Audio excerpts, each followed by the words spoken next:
बिस्मिल्लाहिर्रहमानिर्रहीम। अस्सलाम वालेकुम। सो स्टूडेंट्स, आज हम पढ़ने वाले हैं केमिकल इक्विलिब्रियम के कंप्लीट चैप्टर को। इस वन शॉट के अंदर जितने भी इस चैप्टर में जो स्टूडेंट्स गलतियां करते हैं, हम उनको सामने लेकर चलेंगे और इस चैप्टर को क्रिस्टल क्लियर करेंगे। इसके बाद आपको इस चैप्टर में से कोई डाउट नहीं रहेगा, ये मैं गारंटी देती हूँ। आप एमडी गेट की तैयारी करें या आप ई गेट की तैयारी करें हैं या आप नीट के स्टूडेंट्स हैं, सारे इस चैप्टर को क्रिस्टल क्लियर करने वाले हैं। बहुत ज्यादा हम अट्रैक्टिव तरीके से इसको क्या करेंगे, क्लियर करेंगे। आप जिस भी बोर्ड से ताल्लुक रखते हैं, आप सिंध से हैं, पंजाब से हैं, केपीके से हैं, बलोचिस्तान से हैं, सारे स्टूडेंट्स यहाँ से कॉन्सेप्ट क्लियर कर सकते हैं क्योंकि हम फॉलो करें आपको पीएमजीसी का सिलेबस। जैसा कि आप लोग जानते हैं कि हमारे 5 चैप्टर्स अपलोड हो चुके हैं। आज हम 6 चैप्टर लेकर आए आप लोगों के लिए। टोटल आप लोगों को पता ही होगा कितने चैप्टर्स हैं। बायोलॉजी की कंप्लीट हमने आपको 16 चैप्टर पढ़ा दिए हैं। आप यहाँ से जाके बायोलॉजी को क्लियर कर सकते हैं और बायोलॉजी में जितनी भी क्वायरीज होंगी, जो भी चीजें स्टूडेंट्स गलतियां करते हैं, वो सारी चीजें बताई हुई। फिजिक्स भी देख सकते हैं, पूरे 16 चैप्टर अपलोडेड हैं। आप जाकर इन 16 चैप्टर को पढ़ सकते हैं और अपनी एमडी गेट की तैयारी, अभी तक अगर आपने जीरो भी तैयारी नहीं की, आप यहाँ से कर सकते हैं। और जैसा कि स्टूडेंट्स आप लोगों को पता है, अब हम केमिस्ट्री की आप लोगों के लिए हेल्प कर रहे हैं। अभी तक अगर आप लोगों ने हमारे चैनल को सब्सक्राइब नहीं किया तो सब्सक्राइब लाजमी करें, बेल आइकन को प्रेस करें ताकि आप लोगों से हमारी कोई भी वीडियो मिस ना हो सके। हमारा व्हाट्सएप चैनल टीच दो को लाजमी ज्वाइन कीजिएगा, लिंक डिस्क्रिप्शन के अंदर है। वहां पर इंपॉर्टेंट नोट्स और पीडीएफ आप लोगों को मिलते रहते हैं, तो डोंट मिस। लास्ट में हम आपकी बहुत ज्यादा मदद करेंगे क्योंकि उसके लिए आप अपनी तैयारी को करने के लिए आप व्हाट्सएप चैनल को लाजमी ज्वाइन कीजिएगा।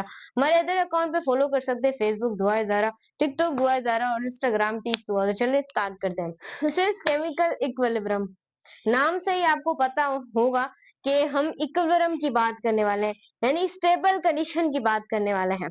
अब आप लोग सब जानते होंगे क्योंकि आपने फर्स्ट ईयर भी अच्छे तरीके से पढ़ी होगी, नहीं पढ़ी तो कोई बात नहीं है क्योंकि हम जीरो से स्टार्ट करते हैं, आपको पता ही है। केमिकल इक्विलिब्रियम क्या होता है, इक्विलिब्रियम क्या होता है? केमिकल इक्विलिब्रियम के रेट ऑफ फॉरवर्ड रिएक्शन और बैकवर्ड रिएक्शन दोनों जब आपस में बराबर हो जाते हैं ना, एक ऐसा वक्त आता है कि जिसमें rate of forward reaction equal हो जाए किसके, रेट ऑफ बैकवर्ड रिएक्शन के। उस स्टेट को, स्टेबल स्टेट को आप लोग क्या बोलते हैं, केमिकल इक्विलिब्रियम कहते हैं। ये सब लोग आपको बताते होंगे, लेकिन हम क्लियर करेंगे कि पहले हम ये देखेंगे कि रेट ऑफ फॉरवर्ड रिएक्शन क्या होता है, उसके बाद हम देखेंगे रेट ऑफ बैकवर्ड रिएक्शन क्या होता है, फिर हम इक्विलिब्रियम स्टेट वाली बात करेंगे। जो आपको पता है हम बेसिक से चीजों को पढ़ते हैं, आप लोगों को ये सब पता होगा। तो देखें, हम सबसे पहले बात करेंगे रेट ऑफ फॉरवर्ड रिएक्शन की। किसकी? रेट ऑफ फॉरवर्ड रिएक्शन की। सही है, हेडिंग लगा लें, रेट ऑफ फॉरवर्ड रिएक्शन। भाई रेट ऑफ फॉरवर्ड रिएक्शन होता क्या है, ये आपको पता होना चाहिए। याद रखिएगा, जब आपकी रिएक्टेंट किसमें चेंज हो, प्रोडक्ट में चेंज हो, ऐसे रिएक्शन को आप लोग क्या बोलते हैं, फॉरवर्ड रिएक्शन। ये आपको मैट्रिक में भी आपने पढ़ा होगा, केमिकल इक्विलिब्रियम का पहला चैप्टर आता है मैट्रिक के अंदर, ये आपने पढ़ा होगा, ये आपने फर्स्ट ईयर के अंदर पढ़ा होगा, चैप्टर नंबर आई थिंक 7 होगा फर्स्ट ईयर के अकॉर्डिंग। रिएक्टेंट किसमें कन्वर्ट हो, प्रोडक्ट में, इसको आप कहते हैं फॉरवर्ड रिएक्शन। उसके बाद एक अल्फाज आता है, वो है rate of backward reaction. Rate of backward reaction. अब ये जो बैकवर्ड रिएक्शन है, ये क्या है? याद रखिएगा, आप इस कंडीशन को, ये वाली जो कंडीशन है, इस कंडीशन को तुमने रिवर्स कर देना है, तो ये तुम्हारा क्या बन जाएगा, रेट ऑफ बैकवर्ड रिएक्शन। कैसे? अगर तुम्हारी रिएक्टेंट प्रोडक्ट में चेंज हो रही है, ये फॉरवर्ड रिएक्शन है। देखिए मेरे बच्चे, अगर आपका प्रोडक्ट रिएक्टेंट में चेंज हो तो ये बैकवर्ड रिएक्शन है। सही है, रिवर्स कर लें आप लोग। अगर मेरे बच्चे आपकी जो प्रोडक्ट है वो किसमें चेंज हो, स्टूडेंट्स, रिएक्टेंट में चेंज हो, ऐसे रिएक्शन को आप लोग क्या बोलते हैं, बैकवर्ड रिएक्शन। देखें, फॉरवर्ड रिएक्शन किससे बोलेंगे, जब आपकी रिएक्टेंट प्रोडक्ट में चेंज हो, this is called a forward reaction. और रेट ऑफ बैकवर्ड रिएक्शन क्या है, जब आपकी प्रोडक्ट किसमें चेंज हो, रिएक्टेंट में चेंज हो, this is called a backward reaction. अब इन दोनों की ना, जो एमडी गेट के हवाले से चीजें है ना, वो सुने, और ई गेट के हवाले से। अब देखें बच्चों, रिएक्टेंट जब प्रोडक्ट में चेंज होती है, तब वहां पर रिएक्शन जो है वो शुरू में, बिफोर वो बहुत क्या होता है, फास्ट होता है। और जैसे जैसे वक्त गुजरता जाता है, रिएक्शन क्या हो जाता है, जब आफ्टर की कंडीशन आती है तो टाइम गुजरने के साथ साथ वो क्या हो जाता है, स्लो हो जाता है। ये पॉइंट धूम मचाती है, ये पूरी केमिस्ट्री के अंदर धूम मचाती है कि जब रिएक्टेंट तुम्हारा प्रोडक्ट में चेंज होता है ना, तो वो तो तुम्हारा फॉरवर्ड रिएक्शन ही होता है, लेकिन उस वो जो रिएक्शन होता है वो बिफोर, पहले तेज होता है। फिर जैसे जैसे वक्त गुजरता है वो रिएक्शन स्टूडेंट्स क्या हो जाता है, स्लो हो जाता है। ये चीज याद रखनी है तुमने। क्या केमिकल इक्विलिब्रियम क्या है, जब rate of forward reaction equals to the backward reaction, उसे सिंपलीफाई आप कहते हैं केमिकल इक्विलिब्रियम। और केमिकल इक्विलिब्रियम में रेट ऑफ फॉरवर्ड रिएक्शन क्या है, जब रिएक्टेंट प्रोडक्ट में चेंज हो जाए। बैकवर्ड रिएक्शन क्या है, प्रोडक्ट रिएक्टेंट में चेंज हो जाए। फॉरवर्ड रिएक्शन हमेशा शुरू में फास्ट होता है फिर आहिस्ता स्लो, लेकिन बैकवर्ड रिएक्शन शुरू में स्लो होता है फिर फास्ट हो जाता है। ये चीज तुमने याद रखनी है, सही। ये चीज तुम्हें क्लियर हो गई। अब ऐसा ही तुम बात करो बैकवर्ड रिएक्शन की, यानी कि मुड़ के प्रोडक्ट किस में चेंज हो, रिएक्टेंट में। याद रखिएगा स्टूडेंट, इसे आप डबल एरो से शो करते हैं कुछ इस तरीके से, क्योंकि बच्चों ये प्रोडक्ट में चेंज होता है फिर प्रोडक्ट रिएक्टेंट में भी चेंज हो सकती है। लेकिन याद रखिएगा जो आपका बैकवर्ड रिएक्शन है उसमें सिर्फ प्रोडक्ट रिएक्टेंट, रिएक्टेंट दोबारा प्रोडक्ट में चेंज नहीं होगी स्टूडेंट्स, ये चीज तुमने याद रखनी है, सही है। अब ये जो इसमें मैं इतना टाइम क्यों लगा रही हूँ, इस वजह से लगा रही हूँ, स्टूडेंट्स को पता ही नहीं होता कि भाई वो समझते हैं कि ये रिवर्सिबल रिएक्शन है, कि ये दोबारा रिवर्स हो सकती है फॉरवर्ड, लेकिन बैकवर्ड कभी भी दोबारा रिवर्स नहीं हो सकती। देखें ये रिएक्शन बिफोर क्या होता है, पहले स्लो होता है और फिर जैसे ही वक्त गुजरता होता है फिर ये वाला जो रिएक्शन है आफ्टर, आफ्टर कंडीशन में ये क्या हो जाता है, फास्ट हो जाता है। सही, ये चीज आपने याद रखनी है। मैं अगर पहले डेफिनेशन लिख देती तो आपको क्या फॉरवर्ड की इतनी डिटेल पता चलती, आपको इसकी डिटेल पता चलती, बिल्कुल भी नहीं पता चलती। अब जो एमडी गेट के अंदर नाम यूज किया जाता है केमिकल इक्विलिब्रियम का, वो देखें, वो शायद आ जाए स्टूडेंट। केमिकल बच्चों एमडी गेट आसान होता है अगर आप ध्यान से अगर पढ़े तो। मैंने देखिए बायोलॉजी भी आपको क्रिस्टल क्लियर इस वजह से कराई है, उसमें हर एक साइंटिस्ट का नाम जो पूछा जाता है, फिर उसके बाद फिजिक्स आपको क्लियर करवाई ताकि आप मार्क्स को अच्छा खासा सिक्योर आउट कर सके। उसके बाद अब मैं आपको केमिस्ट्री पढ़ा रही हूँ भाई, ये जो मेजर सब्जेक्ट है ये तो आपके निकल गए, बाकी बची आपकी इंग्लिश। वो कहेंगे तो वो भी मैं पढ़ा दूंगी, और रह गए लॉजिक रीजनिंग, मेरे पास काफी पड़े हुए हैं, उसमें से बच्चों लॉजिक रीजनिंग आएंगे, सही बता रही हूँ। और इंग्लिश में अगर आप चाहेंगे आपको एक्टिव पैसिव टेंसेस आपको इंग्लिश में मैं करवा दूंगी, बस आप बोलिएगा, पीएमडीसी में पूरा ही कंप्लीट करवा दूंगी, सही है। तो यहाँ पर देखें केमिकल इक्विलिब्रियम को आप याद रखिएगा, ये लिख लीजिएगा, यहाँ आप वैसे सुन लीजिएगा। इस वैसे भी आपके पास अभी टाइम तो रह नहीं गया, 16 अगस्त को आपका एमडीके टेस्ट, तो बी प्रिपरेशन रहना है। उसके बाद chemical equilibrium also called a dynamic equilibrium, इस वजह से मैं भी रेगुलर लेक्चर अपलोड करने की बहुत कोशिश कर रही हूँ ताकि जैसे ये क्लियर हुए ये भी जल्दी क्लियर हो जाए। बच्चों सेकंड ईयर है, थोड़ी सी कॉन्सेप्चुअल आप लोगों की, उसके अंदर पूरी ही आप लोगों के पास क्या होती है, इस तरीके से इक्वेशंस दी होती हैं, उन इक्वेशंस को आपने सही तरीके से डिटरमाइन करना होगा। वो वाली वीडियो को कभी आप मिस मत कीजिए, काफी स्टूडेंट सेकंड ईयर को पढ़ते नहीं है। भाई तुम रिएक्शन को नहीं पढ़ोगे, इलेक्ट्रॉन एफिनिटी को नहीं पढ़ोगे, तुम्हें इलेक्ट्रोनेगेटिविटी का नहीं पता होगा, तो तुम क्या करोगे, तो लास्ट में देखिएगा। डायनामिक इक्विलिब्रियम, बच्चों आप सोच रहे होंगे मैम आप पहले फर्स्ट ईयर क्यों करवा रही हैं, इस वजह से बच्चों करवा रही हूँ क्योंकि ये एमडीकेट में 70% होती है, 30% सिर्फ सेकंड ईयर होती है, ये चीज तुमने याद रखनी है। इस वजह से फर्स्ट ईयर की तरफ ज्यादा ध्यान है, आसान भी है। डायनामिक इक्विलिब्रियम इस वजह से कहते हैं क्योंकि इट सीम्स, ऐसे लगता है कि ये क्या हो गया, स्टॉप हो गया है, but reaction is goes on, but reaction is goes on. दिखने में लोगों को ऐसा लगता है केमिकल इक्विलिब्रियम को, से डायनामिक इक्विलिब्रियम कहते हैं, लोगों को ऐसा लगता है कि वो रिएक्शन रुक गया है, बट वो रिएक्शन क्या होता है, वो चल रहा होता है। सो ऐसे रिएक्शन को आप लोग क्या बोलते हैं, डायनामिक इक्विलिब्रियम कहते हैं। क्या बोलते हैं स्टूडेंट्स, डायनामिक इक्विलिब्रियम कहते हैं। लोगों को लगता है कि ये जो रिएक्शन है ये स्टॉप हो गया है, रुक गया है, लेकिन ये रिएक्शन कंटिन्यूअसली क्या कर रहा होता है, चल रहा होता है। इसे आप नोट करें, क्योंकि मैं अब इसको मिटाने लगी हूँ, तो इसे नोट कर लें, जल्दी जल्दी नोट कर लें स्टूडेंट्स, जल्दी जल्दी नोट कर लें। कर लिया होगा, आई होप आपने नोट। अब स्टूडेंट जब आपको कॉन्सेप्ट्स क्लियर हो गए ना, तो आगे पढ़ना कोई मुश्किल बात नहीं होगी, मैं सच बता रही हूँ। तो यहाँ से ध्यान से आपने कॉन्सेप्ट को देखते रहना है कि आपको केमिकल इक्विलिब्रियम का कॉन्सेप्ट क्या कह रहे हैं। बच्चों केमिकल इक्विलिब्रियम अब क्या है, अब आपको पता तो लग गया होगा कि केमिकल इक्विलिब्रियम में rate of forward reaction equals to the backward reaction, this is called chemical equilibrium. लेकिन कैसे, पहले हम एग्जांपल देख लेते हैं, फिर मैं आपको सारा किस्सा इसका बता देती हूँ। सही एग्जाम्पल देखेंगे ना तो मजा आ जाएगा। तो यही उसने नाइट्रोजन पेंटाऑक्साइड की एग्जाम्पल ले रहे हैं N2O4 की। सही है, N2O4 की मैं लाइनिंग सही तरीके से लगा लूं, इसको ध्यान से देखना है स्टूडेंट्स, ध्यान से देखना है। सही, तो इसको चेंज कर रही हूँ 2NO2 में। सही, अब ये क्या थी, रिएक्टेंट। ये स्टूडेंट्स क्या थी, रिएक्टेंट। और ये वाली जो चीज होती है इसको आप क्या बोलते हैं, प्रोडक्ट कहते हैं। ये सारे स्टूडेंट्स को पता है कि ये रिएक्टेंट होती है और ये क्या होती है, प्रोडक्ट होती है।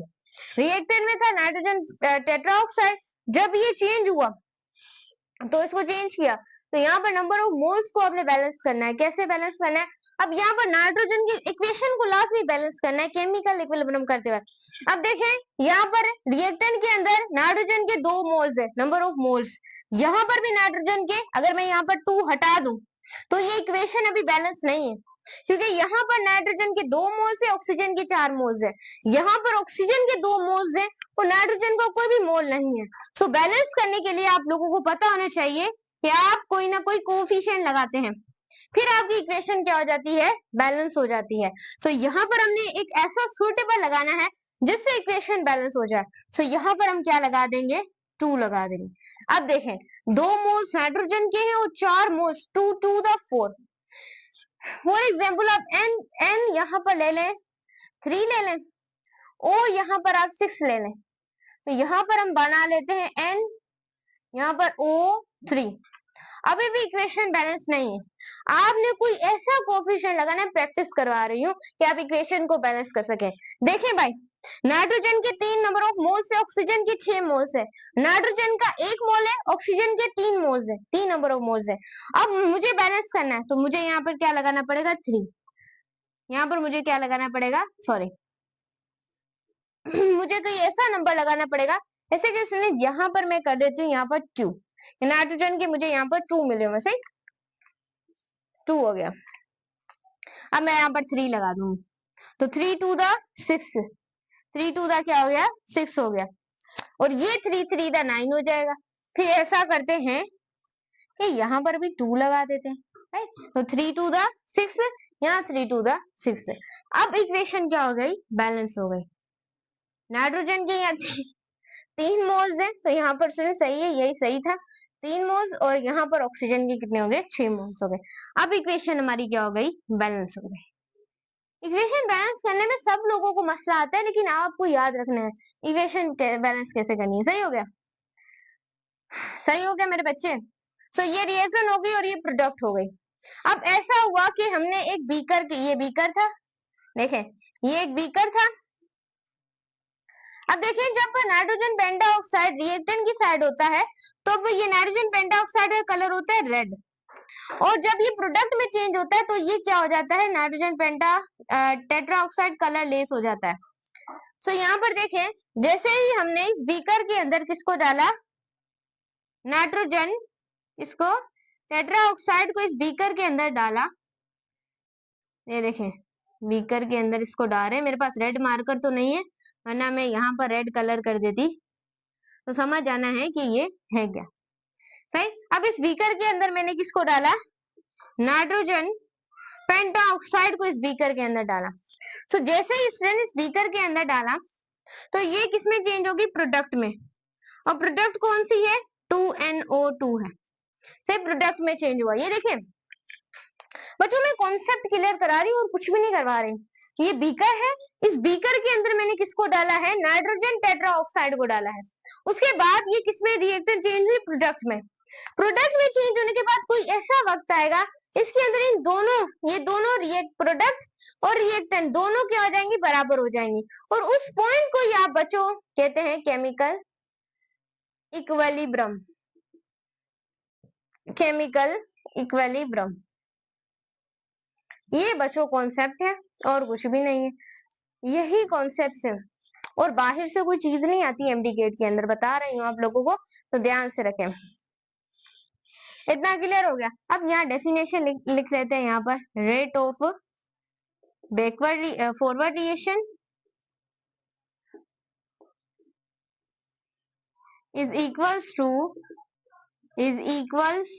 टू बैकवर्ड रिएक्शन, इसके बैकवर्ड रिएक्शन के उसे सिंपलीफाई आप लोग क्या बोलते हैं, केमिकल इक्विलिब्रियम कहते हैं।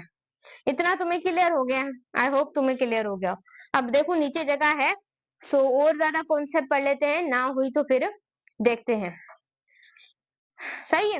अब देखो यहाँ पर हम इसकी ग्राफिकल रिप्रेजेंटेशन कर लेते हैं, मैं मार्कर चेंज कर लेती हूँ, यहाँ पर इसकी ग्राफिकल रिप्रेजेंटेशन कर लेते हैं। रिप्रेजेंटेशन कैसे करेंगे ध्यान में रखिएगा, ग्राफिकल रिप्रेजेंटेशन कैसे, अब देखें, थोड़ा सही करके बनाते हैं ना इसको, ऐसे सही हो गया। अब ये मैंने ग्राफ बना लिया। अब शुरू में ये यहाँ पर है रेट ऑफ रिएक्शन और यहाँ पर है टाइम। आपको पता है एक्स एक्सिस पे हमने टाइम रखा है, वाई एक्सिस पे हमने रेट ऑफ रिएक्शन को रखा है। फिर शुरू में आपको पता है कि रिएक्टेंट की कंसंट्रेशन ज्यादा होती है फॉरवर्ड रिएक्शन की, फिर ऐसा ऐसा क्या हो जाती है, डिक्रीज हो जाती है। और बैकवर्ड रिएक्शन की शुरू में क्या होती है, स्लो होती है, फिर क्या हो जाती है, फिर स्पीड क्या हो जाती है स्टूडेंट, फास्ट हो जाती है, ध्यान में रखिएगा। फिर उसकी स्पीड क्या हो जाती है स्टूडेंट, फास्ट हो जाती है, सही।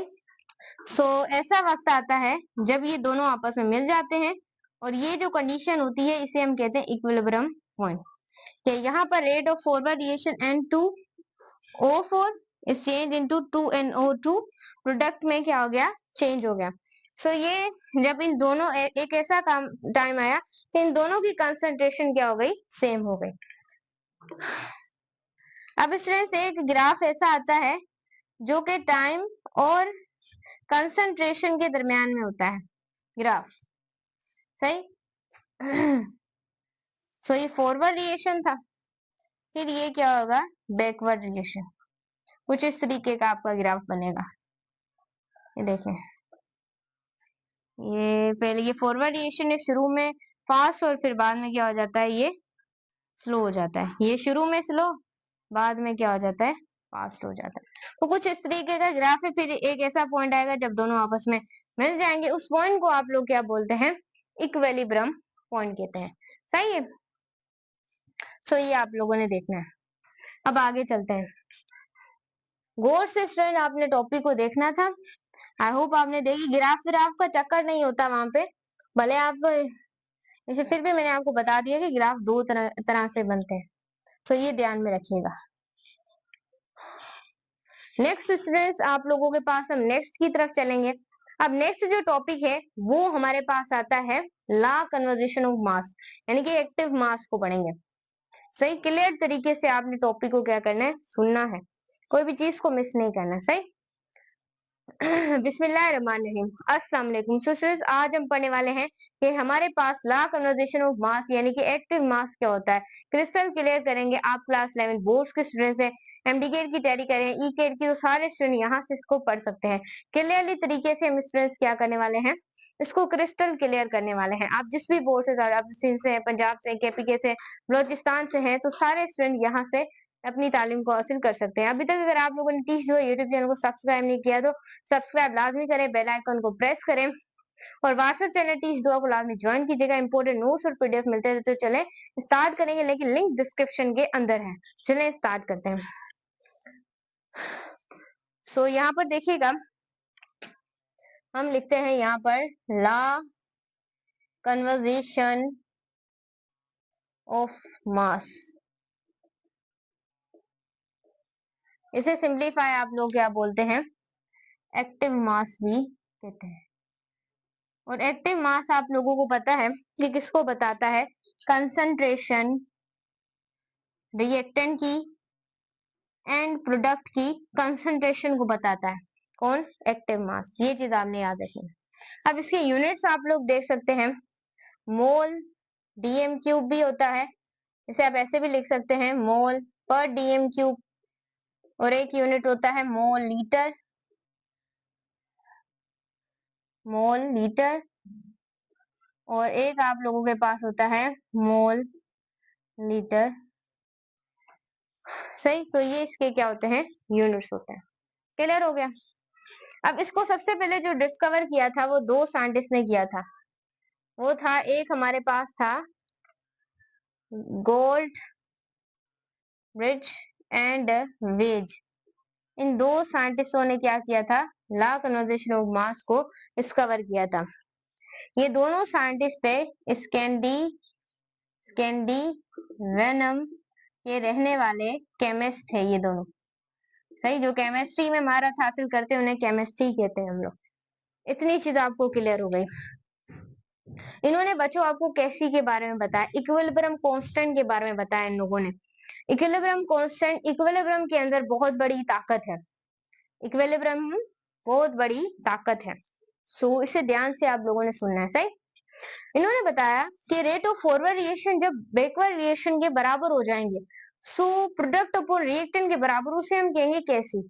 और कैसी इसमें बहुत बड़ा किरदार अदा करता है। सो ये इन्होंने बताया रेट ऑफ फॉरवर्ड रिएक्शन के बारे में। ये जो रेट ऑफ फॉरवर्ड रिएक्शन है वो डायरेक्टली प्रोपोर्शन होता है कंसंट्रेशन ऑफ रिएक्टेंट के। ये इन्होंने बताया गोल्ड ब्रिज और वेज ने। और इन्होंने बताया कि rate of backward reaction directly proportion होता है कंसंट्रेशन ऑफ प्रोडक्ट के, कंसंट्रेशन ऑफ प्रोडक्ट के क्या होता है, बराबर होता है। ये इक्वेशन नंबर 1 थी।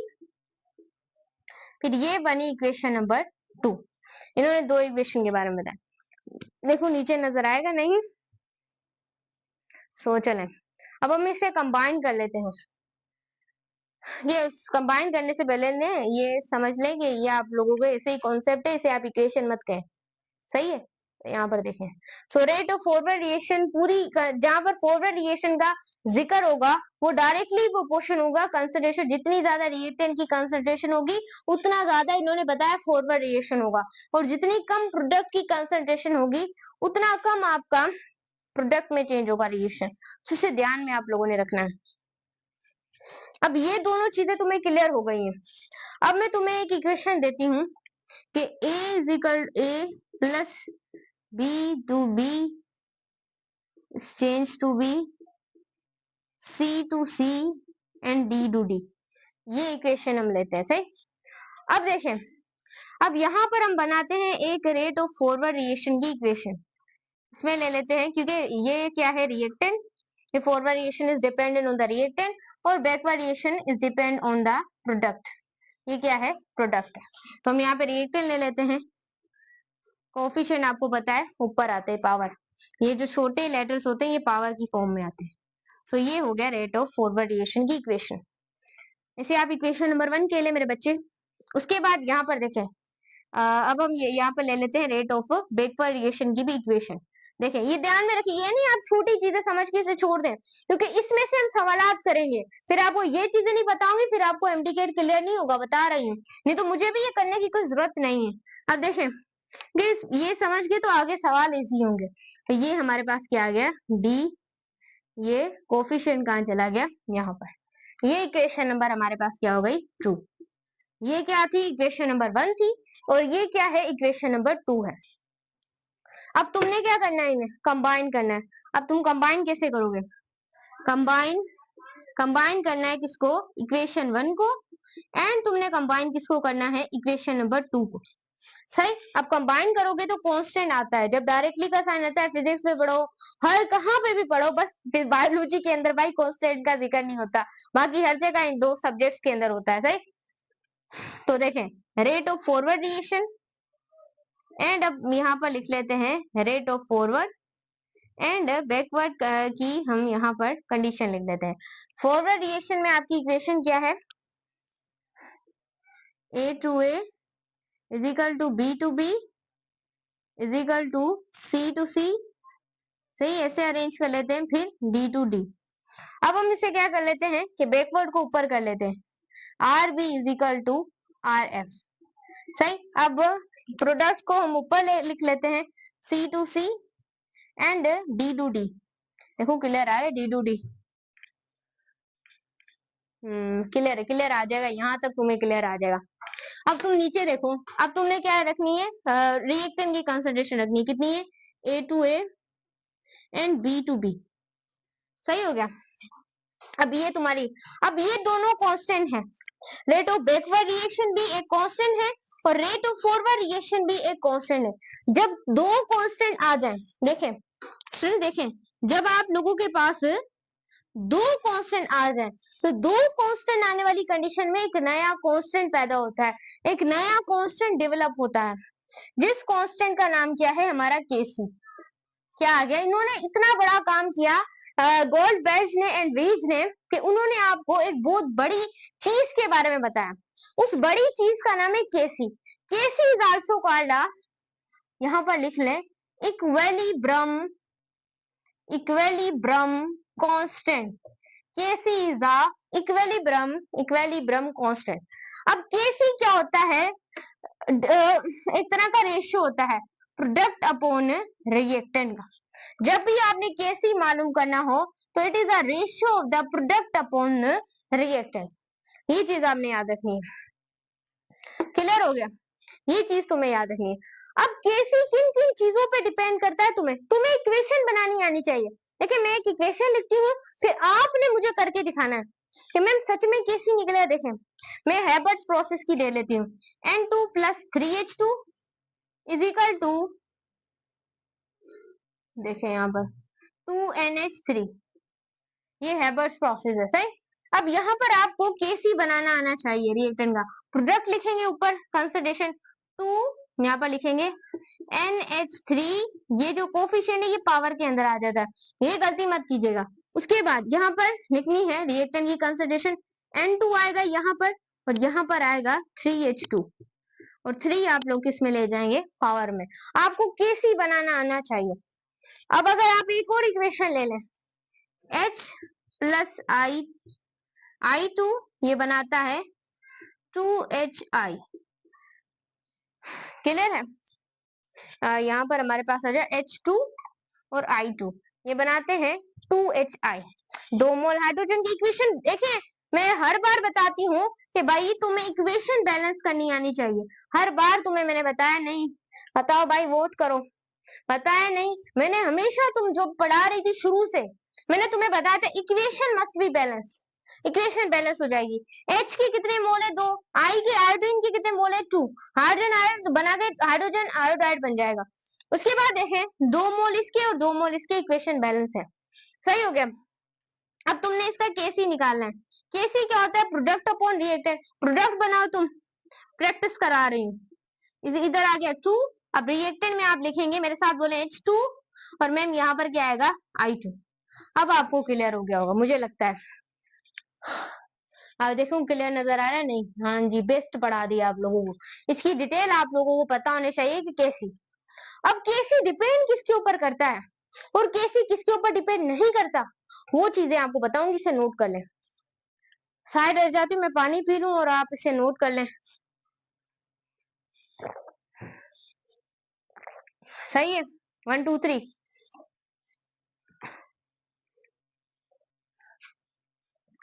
अब तुम देखो कि केसी किसके ऊपर डिपेंड करता है? नहीं, किसके ऊपर नहीं करता। वो चीजें भी मैं तुम्हें अभी बता देती हूँ। आज छठा चैप्टर अपलोड हो गया, बाकी थोड़े से रह गए, वो भी जल्दी कंप्लीट कर लेंगे। यानी कि मई तक ये बात खत्म हो सकती है, वरना जून तक तो खत्म हो जाएगी। उसके बाद भी तुम्हारे पास बहुत ज्यादा टाइम बचेगा। ये जो क्योंकि तुम्हारे बेसिक याद रखना, लास्ट में जैसे ही तुम्हारी जुलाई के 10 दिन रह जाए, जुलाई के महीने के, तब तुमने इन सब चैप्टर की प्रैक्टिस करनी है। प्रैक्टिस, क्योंकि मैं इसके बाद अगर आप चाहोगे तो मैं इंग्लिश पढ़ाऊंगी, वरना फिर मैं आपको प्रैक्टिस कराऊंगी, क्योंकि फिर आपको पीडीएफ भी सेंड होंगे, नोट्स भी मैं सेंड कर दूंगी, सारी चीजें आपको मिल जाएंगी, नो टेंशन।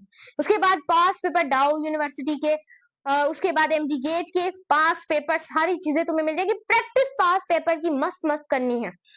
कितने पास पेपर कौन कौन से पढ़ने हैं ज्यादा मत पढ़िएगा, 2021 से 2025 तक मैं आपको सेंड कर दूंगी, तो बी प्रिपरेशन लेना है। देखें, इंग्लिश में भी कॉन्सेप्चुअल पेपर आता है, लॉजिकल रीजनिंग और इंग्लिश के ज्यादातर एडजेक्टिव में से और एडवर्ब में से सवाल आते हैं। डिमोस्ट्रेटिव एडजेक्टिव में से आता है, जो ये सारे एडजेक्टिव में से, एडवर्ब में से, पार्ट्स ऑफ स्पीच में से और टेंसेस में से और एक्टिव पैसेज को हलवा कर लें। अगर आप चाहेंगे तो मैं आपको पढ़ा, उसमें बस आपको महारत हासिल करनी है, और भले आपको इंग्लिश में कुछ नहीं आता। एमडीगेट के टॉपर्स जो होते हैं ना स्टूडेंट, याद रखिएगा, एमडीगेट के टॉपर्स वो ये चीजों को अवॉइड करते हैं कि सबको इंग्लिश आती ही नहीं है, जो सही बात है। रिव्यू कर लेते हैं क्योंकि वो बेसिक चीजों को, पेपर्स को देख लेते हैं कि किस तरीके का पेपर आ सकता है, बिल्कुल सेम बच्चों आता है। आप 2021 का देख लें, 22 का देख लें, 23 का देख लें, 24 का देख लें, 25, कोई बड़ी बात नहीं है। मैं आपको बताती रहती हूँ वीडियो के बीच में बातें, आप ये नहीं टेंशन ले ली, छोटा सा टेस्ट है, इतना बड़ा नहीं है। तो कॉन्सेप्ट को तुमने देखना है, एमसीक्यूज को पढ़ना है, बीसीए तो करना ही नहीं है। भाई तुम बोलो लो मेरी यूनिवर्सिटी मुझे नहीं मिलेगी, ये टेस्ट देखो, इधर उधर बच्चों की तरफ तुमने ध्यान ही नहीं देना। मैं बोला मुझे आता है और मैंने करना है, बस। उसके बाद अब हमारे पास है कि कैसी इज डिपेंड्स, कैसी किसके ऊपर डिपेंड्स करता है। जो डर जाता है वो हार जाता है, आपको जो आता है आप वो भी भूल जाएंगे, सही है। उसके बाद वन थिंग जो कि आपको पता होना चाहिए कि कैसी इज डिपेंड, कैसी इज डिपेंड किसके ऊपर डिपेंड करता है, रिएक्टेंट पर एंड प्रोडक्ट पर डिपेंड करता है। कैसी, कैसी इज डिपेंड, ये पॉइंट लिख लीजिएगा कहां पर, स्क्रीनशॉट बस ले ले। KC is depend rate of forward reaction, आप ऐसे लिख लें, एंड बैकवर्ड रिएक्शन पे, एंड बैकवर्ड रिएक्शन, सही आपने देख लेना। उसके बाद third, KC is not depend concentration. अक्सर स्टूडेंट ये समझ लेते हैं कि कैसी कंसंट्रेशन पे डिपेंड करता है, लेकिन ऐसा नहीं है। कैसी किसी भी कंसंट्रेशन पे डिपेंड नहीं करता। उसके बाद कैसी डिपेंड्स, कैसी किसके ऊपर मैम डिपेंड करता है, फिर आप ही बता दें, फिर आप ही बता दें। कैसी डिपेंड करता है टेम्परेचर के ऊपर। ये पॉइंट तुमने याद रखना है कि केसी डिपेंड है टेम्परेचर। जितना ज्यादा टेम्परेचर बढ़ेगा केसी की वैल्यू उतनी ज्यादा होगी, और जितना कम टेम्परेचर होगा केसी की वैल्यू उतनी कम होगी। याद रखें स्टूडेंट, मैं आपको ना जो अभी सेंड करूंगी केमिस्ट्री के बाद, केमिस्ट्री के रोज संडे टेस्ट मैं आप लोगों को करवाऊंगी, बायोलॉजी के भी और फिजिक्स के भी। आपने भी प्रैक्टिस कर, कहीं से भी मिले सोल्व करें। उसके बाद फिजिक्स में भी, उसमें से मेरे ख्याल से कि जो 19 एमसीक्यूज हैं इनके, वो तो पक्का मैं आप लोगों को पहले ही पढ़ा दूंगी, जो वहां पर आएंगे। 19% जो एमसीक्यूज है आप बताइएगा, मैं 90% मैं आपको बता दूंगी, यही एमसीक्यूज जो मुझे आइडियली लगते हैं वो बता दूंगी। बाकी जो 10% पेपर होगा वो स्टूडेंट्स आप लोगों ने करना है, समझे। और वो एमसीक्यूज लाजमी करेगा, क्योंकि वैसे ही एमसीक्यूज आपको टेस्ट के अंदर मिलेंगे। ये लास्ट में आप लोगों ने ज्वाइन करने हैं टेस्ट जो मैं आपको कराऊंगी, सही है। अब टेम्परेचर कैसे, हर 10 डिग्री सेंटीग्रेड के बाद टेम्परेचर क्या हो जाता है, डबल हो जाता है। ये पॉइंट याद रखिएगा, टेम्परेचर पर कैसी डिपेंड करता है। और याद रखिएगा हर 10 डिग्री सेंटीग्रेड के बाद टेम्परेचर डबल हो जाता है, कैसी डबल हो जाती है। हर 10 डिग्री सेंटीग्रेड, अगर आपको सवाल में दिया जाए temperature is increase 10 degree centigrade, what is the value of the KC, तो टेम्परेचर अगर 10 डिग्री सेंटीग्रेड है तो केसी की वैल्यू उसकी डबल होगी। ये चीज तुमने याद रखनी है। उसके बाद fifth point, the unit of KC is depends upon equation. जो केसी का यूनिट है वो इक्वेशन पर डिपेंड करता है। जैसी इक्वेशन होगी, जैसे कि N2 या PCl5 इज इक्वल टू, इसने बनाया PCl3 प्लस Cl2, सही कुछ ऐसी इक्वेशन थी आप लोगों के पास। उसके बाद इसका यूनिट क्या बनेगा, जैसी इक्वेशन होगी, भले ये ले लें, H2 plus 3H2 is equal to 2NH3। ये इक्वेशन पूछी जाती हैं स्टूडेंट, इनके याद रखना है। इस वजह से मुझे ये सारी याद है। H plus H2 I2 is equal to, इसे तो हलवा कर लें 2HI। यही इक्वेशन 3 पूछी जाती है, तो याद रखें। और एमडी गेट में बाहर से इक्वेशन आ गई तो एक दो आएंगी, अक्सर यही आती है। पूछा जाता है कि ये किसकी इक्वेशन है, तो याद है ना, हैबर्ट्स प्रोसेस में अभी पढ़ाऊंगी, लेकिन फिर भी हैबर्ट्स भाई का नाम याद रख लेना है तुमने। सही, तो ये चीज तुमने याद रखनी है। जैसी इक्वेशन होगी वैसा यूनिट। वैसे तो आपको पता है कि इक्विलिब्रियम यूनिट क्या होता है, मोल पर डीएम क्यूब। ये तुम सबको पता है नहीं? वोट करो, पता है नहीं? तो ये चीजें तुमने याद रखनी है, मिस नहीं करना किसी भी चीज को। MD gate is a most powerful test. अब तुम्हें एमडी गेट की फुल फॉर्म तो पता होगा, है ना? एमडी गेट की फुल फॉर्म लिखिएगा कमेंट के अंदर। नहीं, किस किस को पता है? मेडिकल डेंटल, आगे आप मुझे बताएंगे। इतना मैंने आपको बता दिया, आगे मुझे बताएंगे। सही है। उसके बाद ये वाली चीज आपको देखनी, आप लोगों को क्लियर हो गई। अब आई होप आप प्रिपेयर हैं आगे चलने के लिए। सो ये 5 point, this is your key, this is not miss and then copy it, I can side it. So यहाँ पर देख लें आप लोग, देख लें मेरे बच्चे, देख लें, नोट भी कर लें इस लोगों को। चले स्टूडेंट्स, यहाँ पर हम पढ़ने वाले हैं कि रिलेशन क्या होता है केसी का और केपी का। ये क्या क्या अपने आप में रोल अदा करते हैं, काम करते हैं, उसको क्लियरली आपने देखना है। अब जो आप लोगों के पास केसी है वो बताता है कंसंट्रेशन को। केसी किसको बताता है? कंसंट्रेशन को बताता है। ये चीज आपने याद रखनी है, किसी भी रिएक्टेंट या प्रोडक्ट की कंसंट्रेशन को बताता है। और ये जो केपी है ये बताता है, ये किसको बताता है? ये प्रेशर को बताता है। कोई भी कांस्टेंट इक्विलिब्रियम उसके प्रेशर को बताता है। इन दोनों का अलग अलग काम है, जो कि हमें ली चुटलर प्रिंसिपल में इसे हमने पढ़ना है। सो ये चीज आपको क्लियर हो गई है। अब ये चीज आपको क्लियर हो गई होगी कि क्या रिलेशन है केसी का एंड केपी का, क्या रिश्ता है इन दोनों का। रिश्ता तो इनका पुराना है। अब मैं आपको बताती हूँ कि कितना पुराना है। अब इक्विलिब्रियम की बात करें केसी और केपी में, अगर इक्विलिब्रियम की बात करें तो यहाँ पर दो चीजें होती हैं।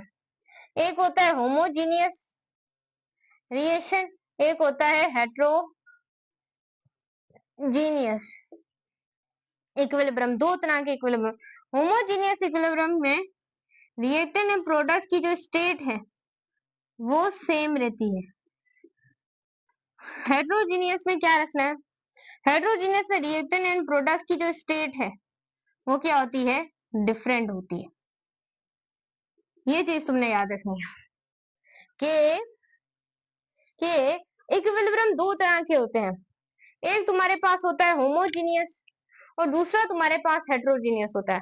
होमोजीनियस में रिएक्टेंट और प्रोडक्ट की स्टेट सेम रहती है और हेट्रोजीनियस में रिएक्टेंट और प्रोडक्ट की स्टेट डिफरेंट रहती है। आगे चलते हैं। पहले स्टूडेंट्स मैं आप लोगों को एक इक्वेशन बता देती हूँ। K C is equal to K P is equal to R T is equal to delta N. ये इन दोनों के रिलेशन की इक्वेशन है। फिर हम डेल्टा एन जीरो होगा तो क्या होगा, ये सब पढ़ेंगे। ये इक्वेशन है, इसमें से एमसीक्यूज आते हैं रिलेशन बिटवीन केसी और केपी में से। इस वजह से ये टॉपिक पढ़ा रही हूँ कि केसी और केपी का क्या रिश्ता है। अब केसी इजिकल होता है केपी के आर टी जब हो डेल्टा एन। अब आर क्या है ये मैं पढ़ा चुकी हूँ, पढ़ाया था ना मैंने आप लोगों को। ये कांस्टेंट की वैल्यूज मैंने बता दी आइडियल गैस इक्वेशन के अंदर। ये आर क्या है? Ideal gas constant. ये आपको मैं पहले भी इसकी मुलाकात हो चुकी है हमारे साथ। और टी क्या है? टेम्परेचर। इनका रिश्ता हम पहले भी देख चुके हैं, फिर से रिश्ता करवाने आ गए। उसके बाद यहाँ पर देखें डेल्टा एन। अब डेल्टा एन क्या है? ये नंबर ऑफ मोल से रिएक्टेंट के और प्रोडक्ट को बताता है, ये डेल्टा एन। आई होप आपको ये इक्वेशन क्लियर हो गई हो। अब यहाँ से इसके नाम मिटा देते हैं, इसके जितने भी नाम है, गर्मी आज बहुत ज्यादा है, इसको मिटा देते हैं। सही हो गया? सही। तो ये इक्वेशन आपने याद रखनी है। अब यहाँ पर स्टूडेंट इसके कुछ केसेस है। अगर डेल्टा एन आप लोगों का नंबर ऑफ मोल्स जो है, क्या है, क्या हाथ गंदे कर रहे हैं मेरे। स्टूडेंट यहाँ पर देखें, डेल्टा एन की नंबर ऑफ मोल्स अगर 0 होंगे सो क्या स्टेट होगी वो आपने देखना है, वो स्टेट देखना है। तो यहाँ पर इक्वेशन ले लेते हैं हम, कोई भी इक्वेशन ले लेते हैं, ये नहीं कि यहाँ पर भी हम कोई और चलने ले लेते हैं। H2 is equal to I2 बनाते हैं यहाँ पर 2HI सोडियम आयोडाइड, आयोडाइड बनाते हैं। अब H2 और I2 आपस में मिले तो ये वाली हमें इक्वेशन मिली। अब पहले देखिए इक्वेशन बैलेंस है या नहीं। दो हाइड्रोजन के एटम है, दो आयोडीन के, और यहाँ पर दो हाइड्रोजन, इक्वेशन बैलेंस है। अब यहाँ पर आप लोगों ने देखना है, यहाँ पर मोल्स आपस में क्या है, बराबर है, 4 इसके है और 4 ही इसी के मोल है, सही।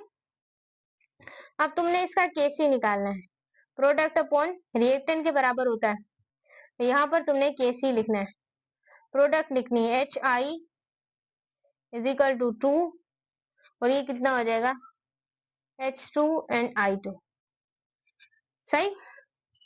अब स्टूडेंट्स यहाँ पर आपने केसी निकाल लिया इसका, अब दोनों निकाल लेते हैं, केसी और केपी दोनों निकाल लेते हैं, केपी।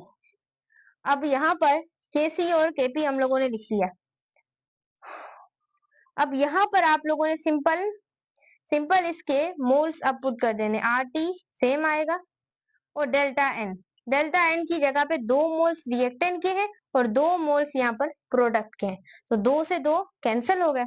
बाकी आपको पता चला कि केसी इक्वल होता है केपी के। जब डेल्टा एन की ये इक्वेशन आप लोगों के पास आएगी, ये वाली एमडी गेट के अंदर हर साल आती है, ये इक्वेशन आएगी और ये इक्वेशन से पूछा जाएगा कि केसी और केपी का रिश्ता बताएं। आप ऐसे बता सकते हैं इस फॉर्मूले से, KC is equal to KP RT upon reactant और प्रोडक्ट के मोल्स लिखकर आप बता सकते हैं कि अगर डेल्टा एन की वैल्यू 0 होगी और इक्वेशन ये दी होगी तो केसी और केपी का रिलेशन ऐसे होगा कि केसी बराबर होगा केपी के। अगर ऐसा हो जाए, ये केस नंबर डेल्टा एन की वैल्यू ग्रेटर हो जाए 0 से, सो वहां हमको इक्वेशन ले लेते हैं यहाँ पर, जैसे कि यहाँ पर हम ले लेते हैं PCl5 is equal to PCl3 plus Cl2।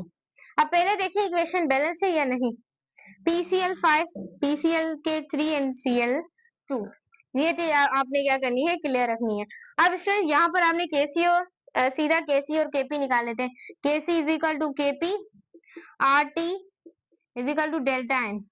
Moles of आपने रिएक्टेंट देखने हैं और मोल्स ऑफ आप लोगों ने क्या देखने हैं, प्रोडक्ट देखने हैं, ये चीज आपने याद रखनी है,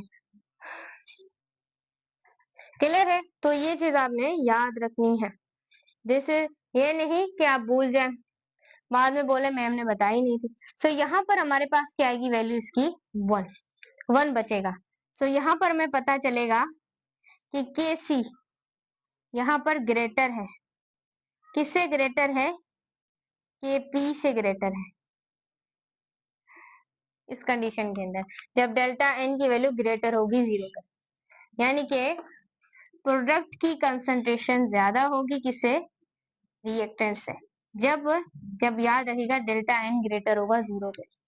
उसके बाद अगर ऐसा हो जाए कि डेल्टा एन जो है वो लेस देन 0 हो जाए, नंबर ऑफ मोल्स ऑफ, अगर प्रोडक्ट की डिक्रीज हो जाए, रिएक्टेंट के ज्यादा हो जाए, यहाँ पर हम इक्वेशन लेते हैं H2 plus 3H2 is equal to 2HI,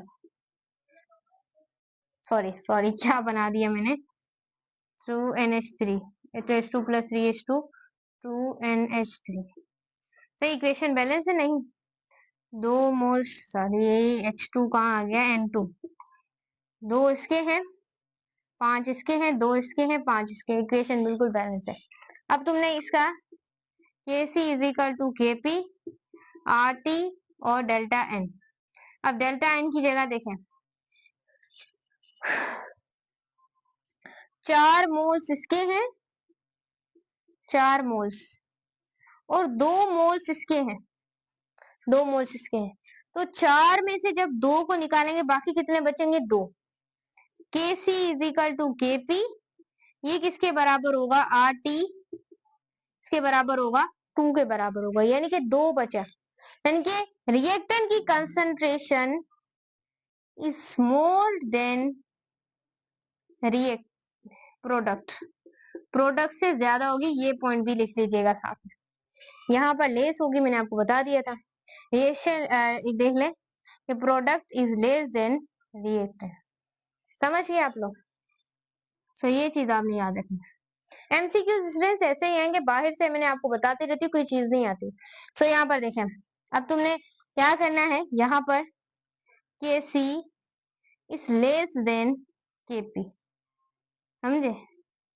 सो ये चीज तुमने याद है। इसे नोट कर लें क्योंकि फिर हम चलेंगे आगे। So note it out, note it out, I can drink the water. So यहाँ पर स्टूडेंट के सी के पी के बराबर था पहले वाली में। सो स्टूडेंट यहाँ पर देख लिया आप लोगों ने, बिल्कुल मैम। अब यहाँ पर इसको मिटा देते हैं। पहला लेटर तो पहले ही मिट गया कि भाई मैं पहले ही मिट जाता हूँ, वरना मैम तो हमें मिटा देगी। सो चलें, मैम सच में मिटा देगी। अब बच्चों कुछ एप्लीकेशन हैं केसी की, केसी की कुछ एप्लीकेशन है जिसको आप लोगों को पढ़ना पड़ता है। सो पढ़ लेते हैं केसी की एप्लीकेशंस को। सो यहाँ पर हम पढ़ लेते हैं एप्लीकेशंस ऑफ केसी, केसी की एप्लीकेशंस पढ़ लेते हैं, एप्लीकेशन ऑफ केसी।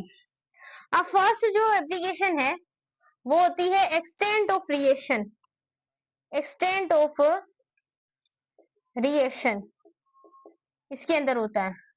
और एक स्टूडेंट होता है इसके अंदर डायरेक्शन ऑफ रिएक्शन। ये दो एप्लीकेशन होती है किसकी, केसी के। इनको हर स्टूडेंट्स को पढ़ना पड़ता है बहुत ज्यादा डिटेल में कि एक्सटेंट ऑफ रिएक्शन क्या होता है, वो डायरेक्शन ऑफ रिएक्शन क्या होता है। अब state of extent of reaction आप किसे कहते हैं, ये आप लोगों को पता होना चाहिए। और डायरेक्शन ऑफ रिएक्शन किसे कहते हैं वो आपको पता होना चाहिए। सो इसे आप देखें, ये आपको नजर आ रहा है नहीं, ये अगर मैं ऐसे अलग अलग पॉइंट्स लिखूं तो देख उसे नजर सही आ रहा है। अब ये एक्सटेंट ऑफ रिएक्शन क्या होता है कि वैल्यू ऑफ केसी डिटरमाइन करके देती है how much reaction are completed before reaching equilibrium. यानी एक्सटेंट ऑफ रिएक्शन क्या कहता है कि याद रखिएगा कि केसी ये क्या करके देती है, डिटरमाइन करके देती है। एक्सटेंट ऑफ रिएक्शन हमें वैल्यू डिटरमाइन करके देता है कि how much reaction are completed. Extent of reaction क्या करता है, लिख लेते हैं, वैल्यू को डिटरमाइन करके देता है ये how much reaction are completed before reaching equilibrium, equilibrium। यानी एक्सटेंट ऑफ रिएक्शन क्या होता है कि जो वैल्यू होती है कि एक्सटेंट ऑफ रिएक्शन की वो डिटरमाइन करके देती है कि how much reaction are completed before reaching the equilibrium, this is called the extent of reaction. Clear हो गया? हाँ जी भाई, क्लियर हुआ? नहीं क्लियर है, आगे चलते हैं। अब देखें, अब ये है कि अगर अगर ऐसा हो कि केसी, इसमें कुछ केसीज है, केसी अगर ग्रेटर हो 1 के तो क्या होगा। सो याद रखिएगा जब केसी 1 से ग्रेटर होता है तो फॉरवर्ड रिएक्शन आर कंप्लीटेड, तो जो फॉरवर्ड रिएक्शन है वो क्या हो जाता है, कंप्लीट हो जाता है। और याद रखिएगा यहाँ पर मोर अमाउंट ऑफ प्रोडक्ट क्या होती है, बनती है, मोर अमाउंट ऑफ प्रोडक्ट। कि जब याद रखिएगा कि केसी की वैल्यू 1 से क्या होती है, ज्यादा होती है, तो फॉरवर्ड रिएक्शन कंप्लीट हो जाता है। और मोर अमाउंट ऑफ प्रोडक्ट क्या होती है, वहां पर बनती है, कि ज्यादा जो अमाउंट की प्रोडक्ट है वो वहां पर बनती है। अगर ऐसा हो जाए कि केसी की जो वैल्यू है, केसी की जो वैल्यू है वो 1 से क्या हो, लेस हो, तो क्या होगा।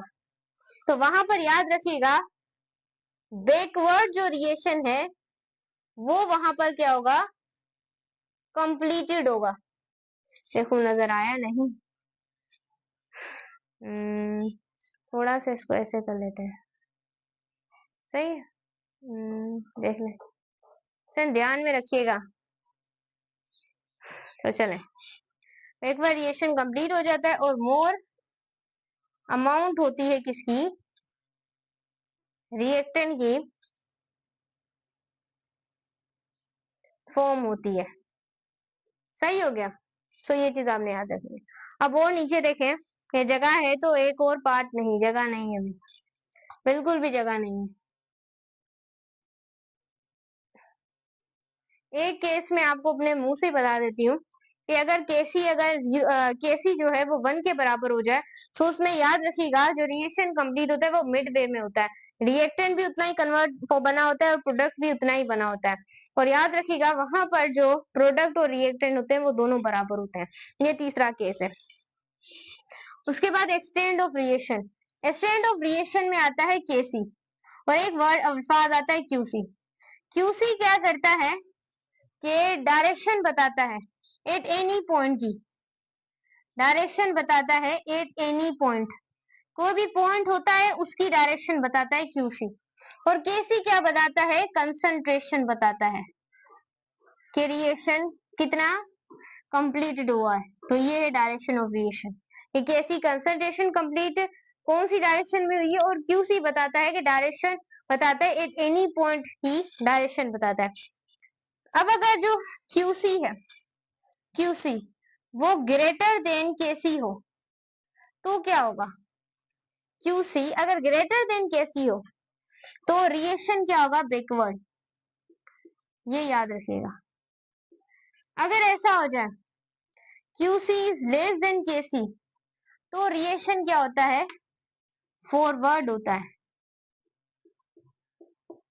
अगर ऐसा हो जाए, कैसे याद करने पड़ते हैं, क्यूसी अगर केसी के बराबर हो जाए तो ये क्या होता है, इक्विलिब्रियम स्टेट। ये चीज याद रखनी है। अब एक चुन्नी मुनी से एग्जांपल ले लें इन दोनों को क्लियर करने के लिए। अब ये एक बीकर है, रिएक्टेंट की कंसंट्रेशन है 5 मोल और जो प्रोडक्ट है उसकी कंसंट्रेशन है 7 मोल।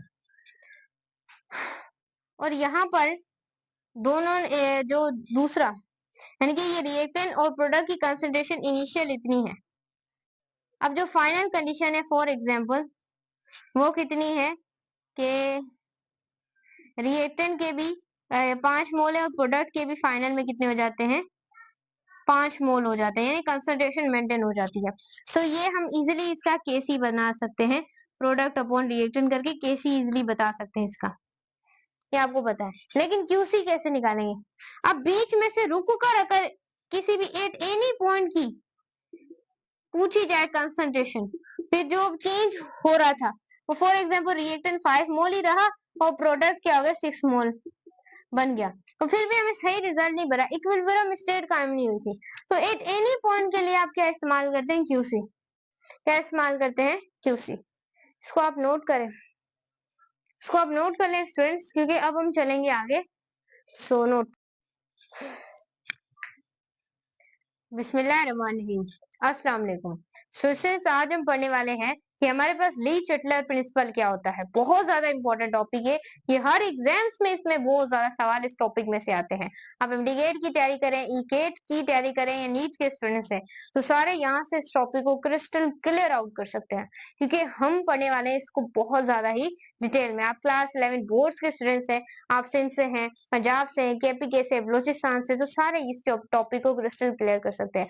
अभी तक अगर आप लोगों ने टीच दो यूट्यूब चैनल को सब्सक्राइब नहीं किया तो सब्सक्राइब लाजमी करना है, बेल आइकन को प्रेस करना है, व्हाट्सएप चैनल टीच दो को लाजमी ज्वाइन करना है, इंपॉर्टेंट नोट्स और पीडीएफ के आप लोगों से मिस ना हो जाए कहीं, और आप क्रिस्टल क्लियर कॉन्सेप्ट करते रहे। लिंक आपको डिस्क्रिप्शन के अंदर मिलेगी। अदर अकाउंट पे भी हमें फॉलो कर सकते हैं, टिकटॉक दुआ ज़ारा, फेसबुक दुआ ज़ारा और इंस्टाग्राम टीच दो। चलिए स्टार्ट करते हैं। अब ली चटलर प्रिंसिपल क्या होता है बच्चों, जो ली चटलर प्रिंसिपल होता है, ली चटलर प्रिंसिपल है वो होता क्या है, तो ध्यान में रखिएगा। एक रिवर्सिबल रिएक्शन होता है, इक्विलिब्रियम रिवर्सिबल रिएक्शन होता है, जिसके ऊपर हम स्ट्रेस को अप्लाई करते हैं, स्ट्रेस अप्लाई करते हैं और इक्विलिब्रियम जो है वो डिस्टर्ब हो जाता है। और इक्विलिब्रियम जब डिस्टर्ब हो जाता है तो वो मूव करता है वो रिएक्शन बार बार फॉरवर्ड और बैकवर्ड, फिर बैकवर्ड फिर फॉरवर्ड, ताकि वो दोबारा इक्विलिब्रियम कंडीशन पर आ सके। तो वो इस स्ट्रेस को क्या कर देता है, अनडू कर देता है, और फिर हमारा जो रिएक्शन है वो बेहतरीन तरीके से चलता है। इसे हम ली चैटलर प्रिंसिपल कहते हैं। देखें, ली चैटलर प्रिंसिपल अक्सर होता क्या है वो देखें। इट इक्विलिब्रियम एक इक्विलिब्रियम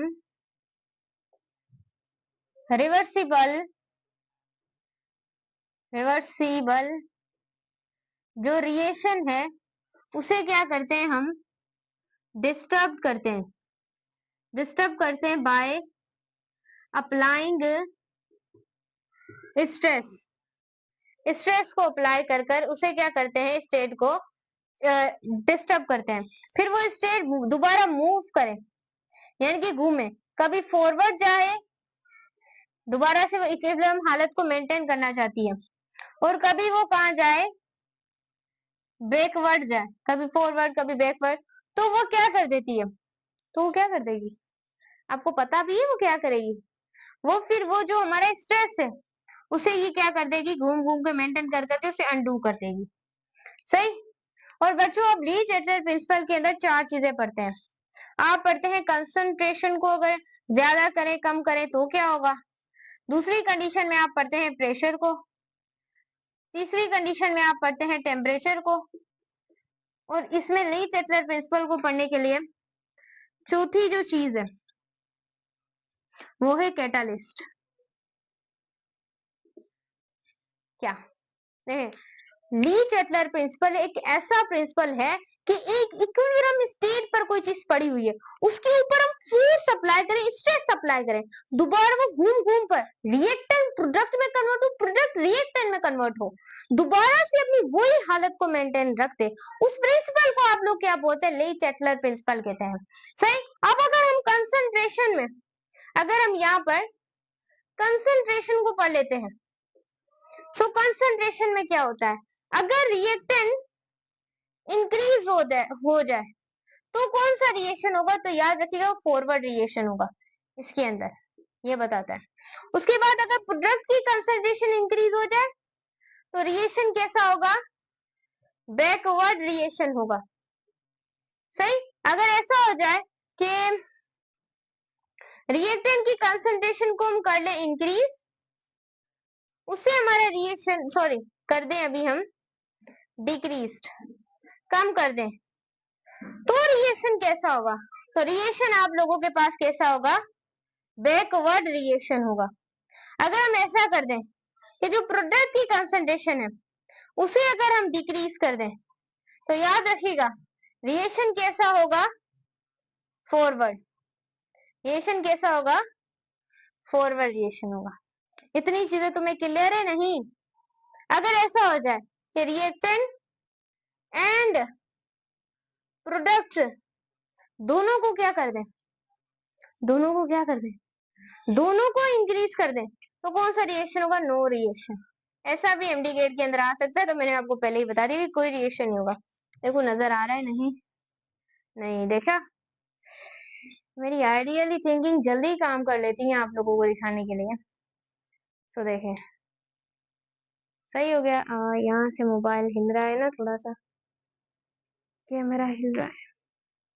जी हाँ, अब ये याद रखिएगा कि अगर रिएक्टेंट प्रोडक्ट में कन्वर्ट हो कोई भी रिएक्शन नहीं होगा, और यहाँ पर अगर प्रोडक्ट रिएक्टेंट में चेंज हो तो भी याद रखिएगा नो रिएक्शन।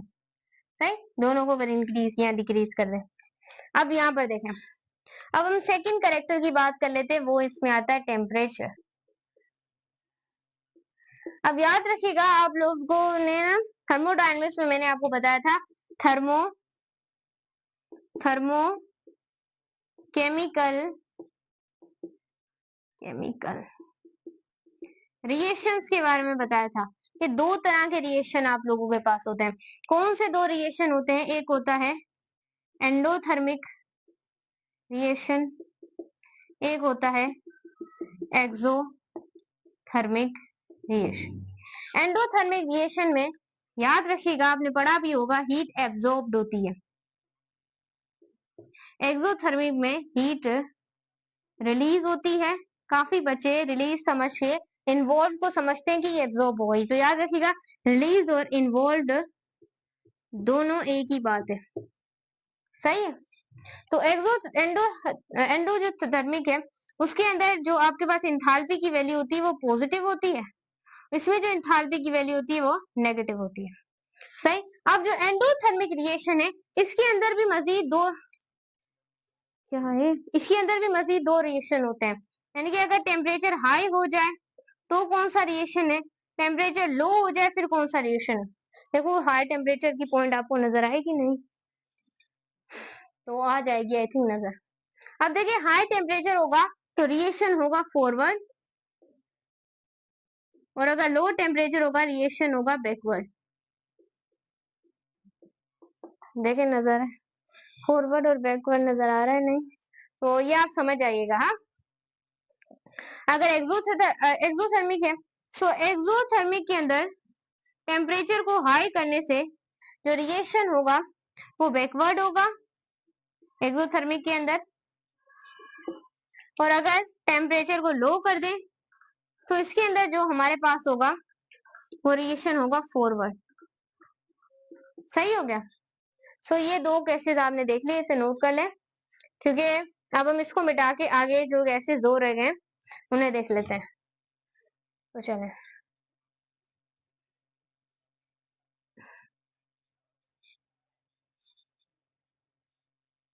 ये आपको ली चैटलर प्रिंसिपल के बेसिक कॉन्सेप्ट्स तो आपको पता चल गए होंगे कि सच में भाई ली चैटलर जो प्रिंसिपल है वो होता क्या है। अब अगर थर्ड अगर हम बात कर लें यहाँ पर, वो आता है प्रेशर, कि प्रेशर का क्या कारनामा होता है इसके अंदर, वो देखें। बच्चों अगर मैं तुम्हें प्रेशर की तरफ लेके जाऊं तो प्रेशर जो केमिकल इक्विलिब्रियम पे है वो ओनली उसी का ही दिखा सकता है जो गैसियस आयंस होंगे। गैसियस आयंस, गैसियस स्टेट में अगर जो होगी कोई भी इक्वेशन तो वो हम प्रेशर निकाल सकेंगे। ऐसे कि अगर स्टूडेंट मैं यहाँ पर आप लोगों को ले जाती हूँ केस नंबर 1 में, केस नंबर 1 में, फिर मैं आप लोगों को नीचे पढ़ाऊंगी केस नंबर 2, फिर मैं आप लोगों को पढ़ाऊंगी केस नंबर, देखो केस नंबर 3 नजर आएगा नहीं, केस नंबर 3 आई थिंक थोड़ा थोड़ा नजर, स्टूडेंट आपको नजर आ ही जाएगा। यहाँ पर हम लिख लेते हैं केस नंबर 3। सही। अब केस नंबर 2 के अंदर याद रखिएगा number of moles of reactant equals होते हैं number of moles of product के। सही हो गया। ये चीज आपने याद रखनी है। एक में इक्वेशन ले लेते हैं H2 प्लस I2, ये वाली बहुत अच्छी एग्जाम्पल है, ये बनाते हैं 2HI। सही। इसमें number of moles of reactant और प्रोडक्ट आप लोग देखें, इक्वेशन विल बी बैलेंस, तो जितने मोल यहाँ है उतने ही मोल यहाँ है। इक्वेशन क्या है आप लोगों की, बैलेंस है। इक्वेशन क्या है, बैलेंस है। यहाँ पर नो इफेक्ट ऑफ प्रेशर, अगर number of moles of reactant और प्रोडक्ट सेम हो गए तो नो इफेक्ट प्रेशर, प्रेशर का कोई भी इफेक्ट आप लोगों के पास नहीं होगा। उसके बाद केस नंबर 2 में नंबर ऑफ मोल्स रिएक्टेंट जो है वो ग्रेटर है किसके, number of moles of product के। याद रखिएगा इक्वेशन ले लेते हैं हम N2 plus 3H2 is equal to 2NH3। सही हो गया। यहाँ पर जो रिएक्टेंट है उसकी कंसंट्रेशन ज्यादा है किससे, प्रोडक्ट से। ये वाली चीज आप लोग देखें। यहाँ पर हाई प्रेशर पर क्या होगा और लो प्रेशर पर क्या होगा, लो प्रेशर। हाई प्रेशर के अंदर स्टूडेंट्स आपका रिएक्शन भागेगा फॉरवर्ड, और लो प्रेशर के ऊपर आपका रिएक्शन जो होगा वो होगा बैकवर्ड। सही है। यहाँ पर ऐसे इफेक्ट हो सकता है प्रेशर का। उसके बाद है केस नंबर 3। केस नंबर 3 यहाँ पर कर लेते हैं। केस नंबर 3 में हम एग्जाम्पल ले लेते हैं PCl5 PCl3 प्लस Cl2। सही हो गया। अब देखिए यहाँ पर ध्यान रखिएगा, यहाँ पर प्रोडक्ट ज्यादा है किससे, रिएक्टेंट। प्रोडक्ट के मोल ज्यादा है as compare to the reactant. अब होगा क्या, हाई प्रेशर के ऊपर आपका जो रिएक्शन है वो होगा फॉरवर्ड, सॉरी रिएक्शन होगा बैकवर्ड, और अगर लो प्रेशर है तो आपका रिएक्शन कैसा होगा, फॉरवर्ड। सही, तो इसे आप नोट कर लें। नोट कर ले, मैं जब तक पानी पी लूं।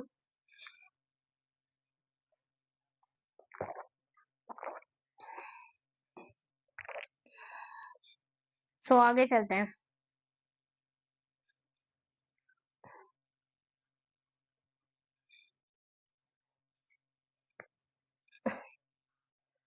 सोशल इसी के अंदर ही हम हैबर्स प्रोसेस भी पढ़ लेते हैं कि हैबर्स प्रोसेस क्या होता है। हैबर्स प्रिंसिपल, हैबर्स प्रोसेस कहते हैं, लेकिन हम हैबर्स प्रिंसिपल लिख लेते हैं पढ़ाने के लिए। अब हैबर प्रोसेस क्या होता है स्टूडेंट, अब देखें हुआ क्या था। जब हैबर्स भाई, जो हैबर्स थे हमारे साइंटिस्ट, वो यूनिवर्सिटी में पढ़े थे। सो वहां पर आए वेलियम ग्रुप। वेलियम ग्रुप को आप जानते हैं कि उसने जो इलेक्ट्रॉन के अंदर जो डिस्चार्ज ट्यूब थी उसको डिस्कवर किया था। सो वहां पर साइंटिस्ट आए, वो यूनिवर्सिटी के स्टूडेंट थे, हिर्स तो सिंस वेलियम ग्रुप ने अपनी स्पीच में बोला कि यहाँ पर जनरेशन बहुत ज्यादा बढ़ रही है, आवाम बहुत ज्यादा बढ़ रही है, और गिजा जो है वो बहुत ज्यादा कम है, और आगे जाके तो ये लोगों के लिए बचेगी नहीं। सो वहां पर हैबर्ट्स ने उनकी स्पीच को ना थोड़ा सा रिसर्चमेंट की। जो वो थोड़े बड़े हुए, सो उसने क्या की, अमोनिया की प्रोडक्शन की। अमोनिया की प्रोडक्शन करके हम अब सदियों तक हमारे पास खुराक रह सकती। सो ये मिस्टर हैबर है हमारे, इन्होंने क्या किया, ये इक्वेशन है हैबर्ट्स प्रोसेस की, N2 plus 3H2 is equal to 2NH3। ये इक्वेशन है हैबर्ट्स की, हैबर्ट्स प्रोसेस जैसे कहते हैं। This is equation of the Haber's process. सही, पूछी जा सकती है कि इक्वेशन किसकी है, तो हमें याद रखना है हैबर्ट्स प्रोसेस की है। उसके बाद उसने कहा कि ये जो अमोनिया की प्रोडक्शन करें ये तो बहुत कम हो रही है, सो क्यों ना मैं ज्यादा से ज्यादा अमोनिया की प्रोडक्शन करूं। सो आप लोग मेरे स्टूडेंट्स हैं, अब बताएं हैबर प्रोसेस क्या है। हैबर्स प्रोसेस के अंदर एक ऐसा प्रोसेस होता है जिसके अंदर आप रिएक्टेंट की कंसंट्रेशन को इंक्रीज कर देते हैं और प्रोडक्ट की कंसंट्रेशन को डिक्रीज करते हैं। आप क्या करते हैं, टेम्परेचर को कम कर देते हैं। कितना कम करते हैं आप लोग, 400 से 500 सेंटीग्रेड तक, और प्रेशर को आप ज्यादा कर देते हैं, 200 से 300 ATM कर देते हैं। कैटालिस्ट आप वहां पर आयरन इस्तेमाल करते हैं, हैबर्स प्रोसेस। अब हैबर्स प्रोसेस ने इसने क्या किया कि N2 और 3H2 की जो कंसंट्रेशन है, यहाँ पर तीन चीजों को उसने सेटिंग की। एक की कंसंट्रेशन की, और एक उसने सेटिंग की टेम्परेचर की,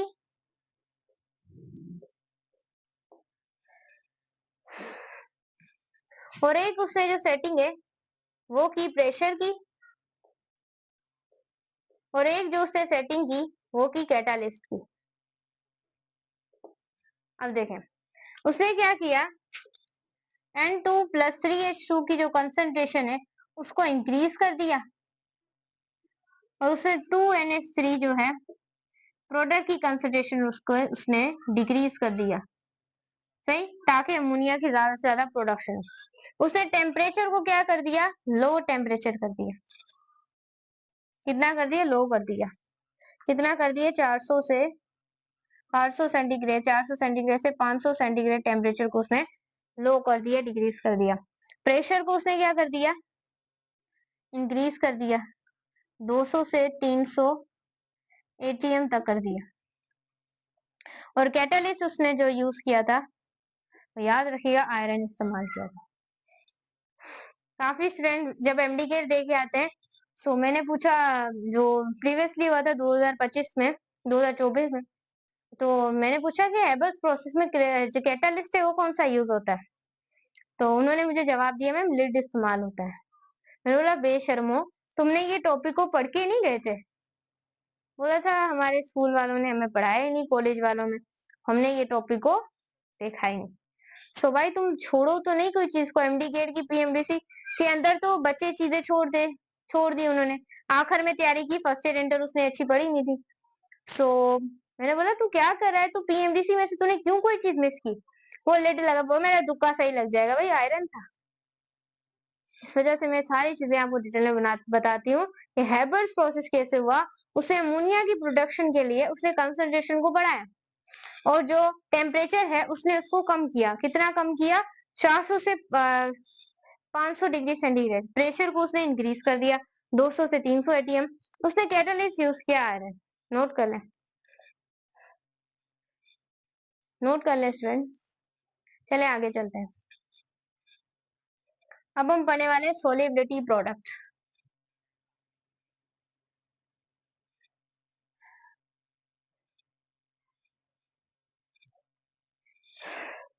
सोलिबिलिटी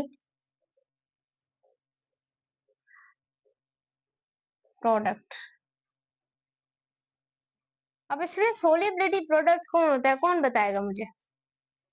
सोलिबिलिटी प्रोडक्ट तो याद रखिएगा बच्चों, मैं आपको ये टॉपिक पढ़ाने से पहले कुछ इंपॉर्टेंट चीजों के बारे में भी बताना चाहूंगी कि आपके पास साल्ट किस किस तरह के होते हैं। सबसे पहले आपके पास जो साल्ट होते हैं, एक होते हैं आप लोगों के पास हाईली सोल्युबल साल्ट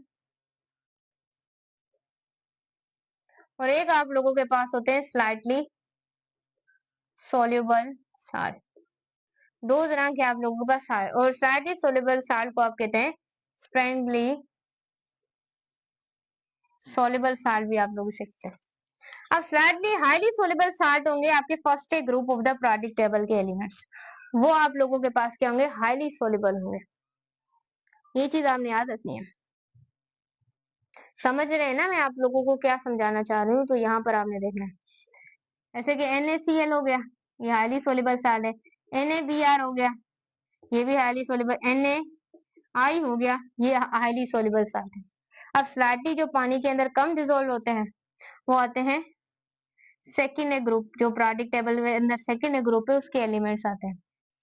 पहला कैल्शियम कार्बोनेट, ये कम डिजोल्व होता है। AgCl, ये कम डिजोल्व होता है पानी के अंदर। PbCl2, लेड क्लोराइड, ये भी क्या होता है? कम डिजोल्व होता है। सो ये चीज आपने याद रखनी है कि हाईली सोल्युबल साल्ट पानी के अंदर ज्यादा हल होते हैं और स्लाइटली सोल्युबल साल्ट थोड़े कम डिजोल्व होते हैं। सही है, इतना आप लोगों को क्लियर हो गया। अब ये सोलिबिलिटी प्रोडक्ट क्या है? अब आप एक इक्वेशन बनाएं, AgCl, इसको मैंने ब्रेक किया Ag प्लस में सिल्वर को और प्लस Cl नेगेटिव में। अब मैंने आपको Kc निकालना सिखाया था प्रीवियसली, इस वजह से सिखाया था क्योंकि इसके आपको काफी कॉन्सेप्ट आपको Kc से मिलते जुलते मिलेंगे और मैं आपको इस वजह से चीजें बताती हूँ ताकि आपके कॉन्सेप्ट क्लियर होते जाएं। तब तो मैं आज बहुत ज्यादा गई हूँ। Kc किसके बराबर होता है? प्रोडक्ट अपॉन रिएक्टेंट के। चैप्टर थोड़ा बड़ा है, चीजें आप लोगों को मैं कोई ऐसी नहीं जो छोड़ू। तो प्रोडक्ट आपके पास क्या है? Ag और ये क्या है? Cl, AgCl, और रिएक्टेंट कौन सी है? AgCl। सही। अब यहाँ पर आपने देखना है कि Kc भी एक तरह का क्या है? कांस्टेंट है, और ये AgCl भी क्या है? कांस्टेंट है। जब मैंने आपको बताया था जब भी दो कांस्टेंट आ जाए सो एक नया कांस्टेंट जन्म लेता है। मैंने आपको बताया था कि जब भी दो कांस्टेंट आ जाए तो एक नया कांस्टेंट बनता है। ये मैं आपको बता चुकी हूँ कि जब भी दो कांस्टेंट आए तब एक कांस्टेंट नया बनता है। वो यहाँ पर बनेगा, देखो नीचे नजर आएगा? नहीं, नहीं, बस इतना ही आपको नजर आएगा। अब यहाँ पर उसका नाम क्या है? उस कांस्टेंट का नाम क्या है मेरे बच्चे? वो बनेगा आप लोगों के पास KSP। ये कंसंट्रेशन आ जाएगी Ag, क्योंकि हमने ये दोनों को खत्म कर दिया कांस्टेंट को, उसके लिए एक नया लें, और क्या बन गया Cl नेगेटिव और ये Ag प्लस। अब ये KSP क्या है, इसे ही तो आप कहते हैं सोल्युबिलिटी प्रोडक्ट। अब ये सोल्युबिलिटी प्रोडक्ट आप सवाल पूछेंगे कि मैम ये डिपेंड किस किस चीज पे करता है, वो मैं आपको बताती हूँ। डिपेंड्स किस किस पे करता है? इट डिपेंड्स ऑन टेम्परेचर, ये भी बिल्कुल केसी की तरह ही है। और it does not depend concentration. याद रखिएगा, जिनकी KSP की वैल्यू ज्यादा होगी वो पानी के अंदर हाईली सोलेबल साल्ट होंगे, हाईली सोलेबल साल्ट। और जिनकी KSP की वैल्यू कम होगी और याद रखिएगा होंगे स्लाइटली सोल्यूबल साल्ट। इसे आप देख लें, मैं देखूं इसके नीचे आपको नजर आएगा नहीं, सो ये चीज आप देख लें, इसके नीचे थोड़ा सा नजर आ, सो इतनी चीजें आपको क्या हुई, क्लियर हुई। सो इसको रिमूव करते हैं। तो चले, इसको आप नोट कीजिए, मैंने आपको टाइम भी दिया है, आई होप आपने कर लिया हो।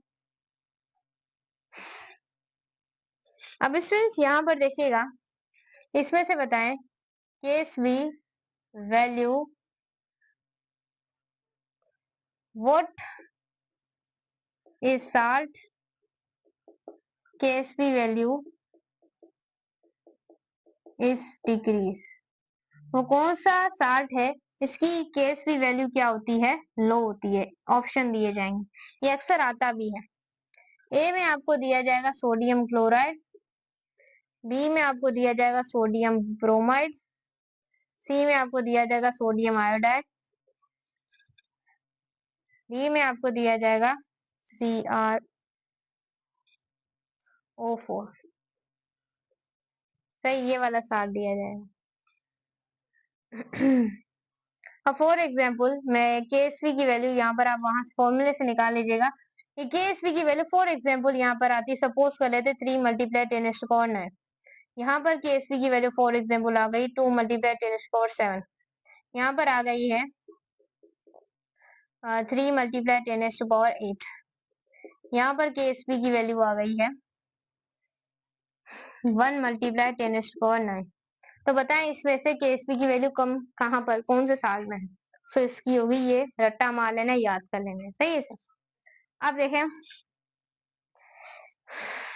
गर्मी बहुत ज्यादा है, तो यहाँ पर स्टूडेंट देखें, अगर हम यहाँ पर लेड क्लोराइड को ले लें, इसको तोड़ें तो Pb में टूटेगा प्लस Cl2 में टूटेगा। ऐसे ही है ना, इक्वेशन बैलेंस है। तो इसमें जो वैलेंसी होती है वो होती है 3, इसकी वैलेंसी 1 ही होती है, आपको बताइए। अब आपसे इसकी KSP वैल्यू पूछा जाए तो KSP कैसे निकालेंगे, वो निकाला सकता है। पहले आपने लिखनी है यहाँ पर, क्योंकि ये तो कांस्टेंट है, इसको तो आपने यहाँ पर नहीं लिखना है, आपने सिर्फ किसकी तरफ देखना है, प्रोडक्ट की तरफ देखना है। सही, रिएक्टेंट की तरफ आपने नहीं देखना है यहाँ पर। अब कैसे निकालेंगे, आप यहाँ पर लिखेंगे Pb लिखा है यहाँ पर, इसकी वैलेंसी कितनी है +3, यहाँ पे पुट करना है प्लस Cl, इसका कोफिशिएंट आपने ऊपर लगा देना है। ऐसे आपने मालूम करना है। इतना आप लोगों को क्लियर हुआ? अब बच्चों इसकी आप डेफिनेशन लिख लें कि the product is dissolved, dissolve हो जाए, प्रोडक्ट क्या हो जाए स्टूडेंट्स, डिजोल्व हो जाए स्प्रिंगली सोलेबल साल्ट में इन सैचुरेटेड सॉल्यूशन, उसे सिंपलीफाई आप कहते हैं स्काला सोल्यूबिलिटी प्रोडक्ट, सारी चीजें लिख दी कि जब आपका प्रोडक्ट क्या हो जाए, डिजोल्व हो जाए स्प्रेंगली सोल्यूबल साल में, कोई भी सेचुरेटेड सॉल्यूशन पर, उसे सिंपलीफाई आप कहते हैं सोल्यूबिलिटी प्रोडक्ट। सही हो गया, इसे आप नोट कर लें क्योंकि अब हम सीधा चलेंगे आगे। तो आगे चलने से पहले आपको कॉन्सेप्ट्स का पता होना चाहिए। सो कर ले नोट आप लोग, कर लिया होगा तो चलें आगे चलते हैं।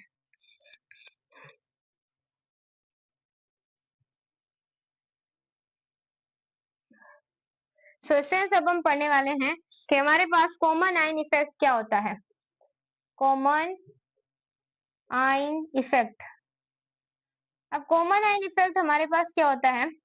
कॉमन आइन इफेक्ट होता है जब आप हाईली सोल्युबल साल्ट को किसी के अंदर डालें, यानी कि डिसॉल्व करवाएं स्लाइटली सोल्युबल साल्ट के अंदर, स्लाइटली सोल्युबल साल्ट के अंदर।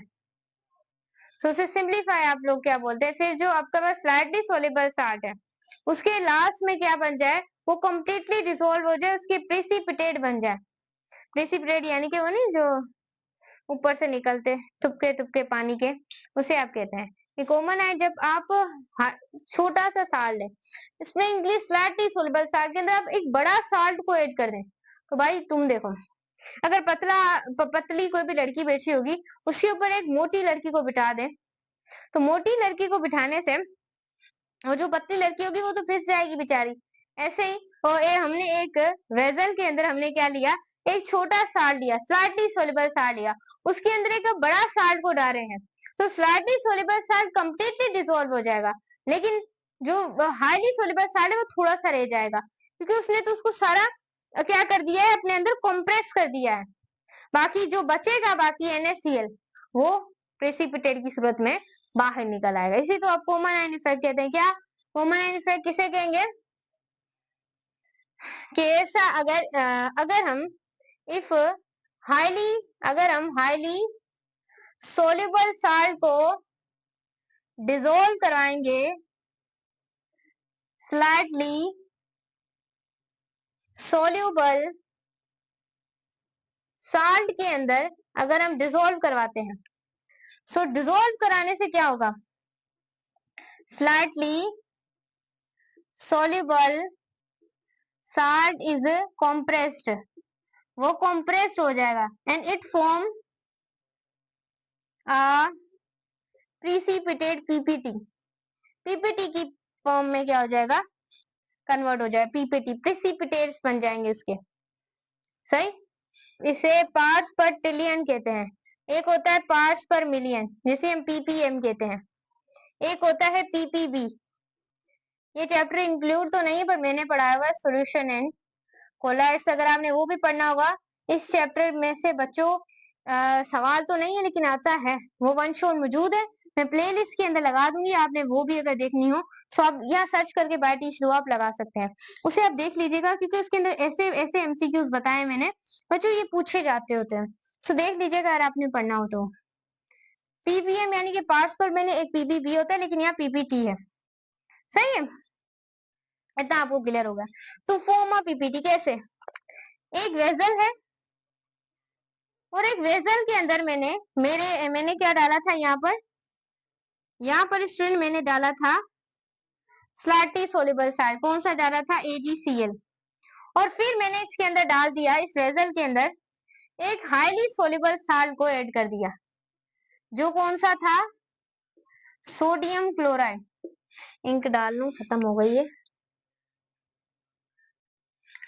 एक हाईली सोल्युबल साल्ट को मैंने वहां पर डाल दिया, सो जो हाईली सोल्युबल साल्ट जैसे मैंने उसके अंदर डाला, इसके अंदर डाला, सो ये पूरा कंप्लीटली इसे क्या कर देगा, खत्म कर देगा। बाकी जो NaCl है, इसको तो उसने कंप्लीटली कंप्रेस कर दिया, इसके इफेक्ट को उसने क्या कर दिया, मार दिया। बाकी जो NaCl बचेगा वो PPT की फॉर्म्स में क्या हो जाएगा, इन्वायरमेंट के अंदर घूमने लग जाएगा। सही, अब देखें Ag का अगर रिएक्शन देखें तो अब AgCl ब्रेक हुआ Ag में प्लस Cl नेगेटिव में, NaCl ब्रेक हुआ Na प्लस में प्लस Cl नेगेटिव के अंदर। इसके अंदर ये क्या हुआ, कन्वर्टेड हुआ। सो यही तो है कॉमन एंड इफेक्ट। इसे हम यूज करते हैं, it is used qualitative analysis. किसमें इस्तेमाल करते हैं, क्वालिटेटिव एनालिसिस के अंदर हम किसको इस्तेमाल करते हैं, कॉमन एंड इफेक्ट को। देख लें आप लोग, यहाँ पर देख लें स्टूडेंट, क्योंकि हम इसके बाद पढ़ेंगे बफर सॉल्यूशन, बफर्स के बारे में पढ़ेंगे। नोट कर लिया, तो चलें।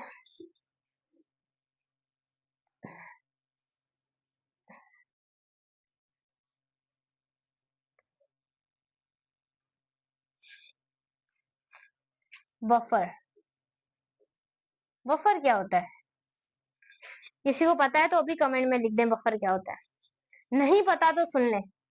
बफर क्या करता है, पीएच के चेंज को रेजिस्ट करता है, और जो पीएच के चेंज को कम करे, यानी कि कभी कभी ऐसा होता है कि हमारे ब्लड में पीएच इंक्रीज हो जाती है, फिर उसको मेंटेन रखने के लिए हमारी बॉडी के अंदर क्या चीज होती है, यानी हमारे तो पीएच, क्योंकि हम कभी कभी मीठी चीज खाते हैं, कभी हम फीकी चीज खाते हैं, कभी हम बोतल पी लेते हैं, ड्रिंक कर लेते हैं, और कोई ऐसे होते हैं लोग जो शराब पी लेते हैं।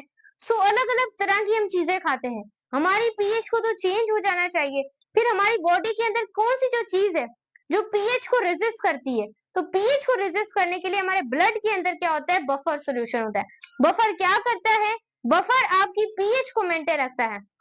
जैसे कि आपके ब्लड की जो नॉर्मल पीएच है वो 7.3 से 7.4 है, 7.3 से 7.4 है।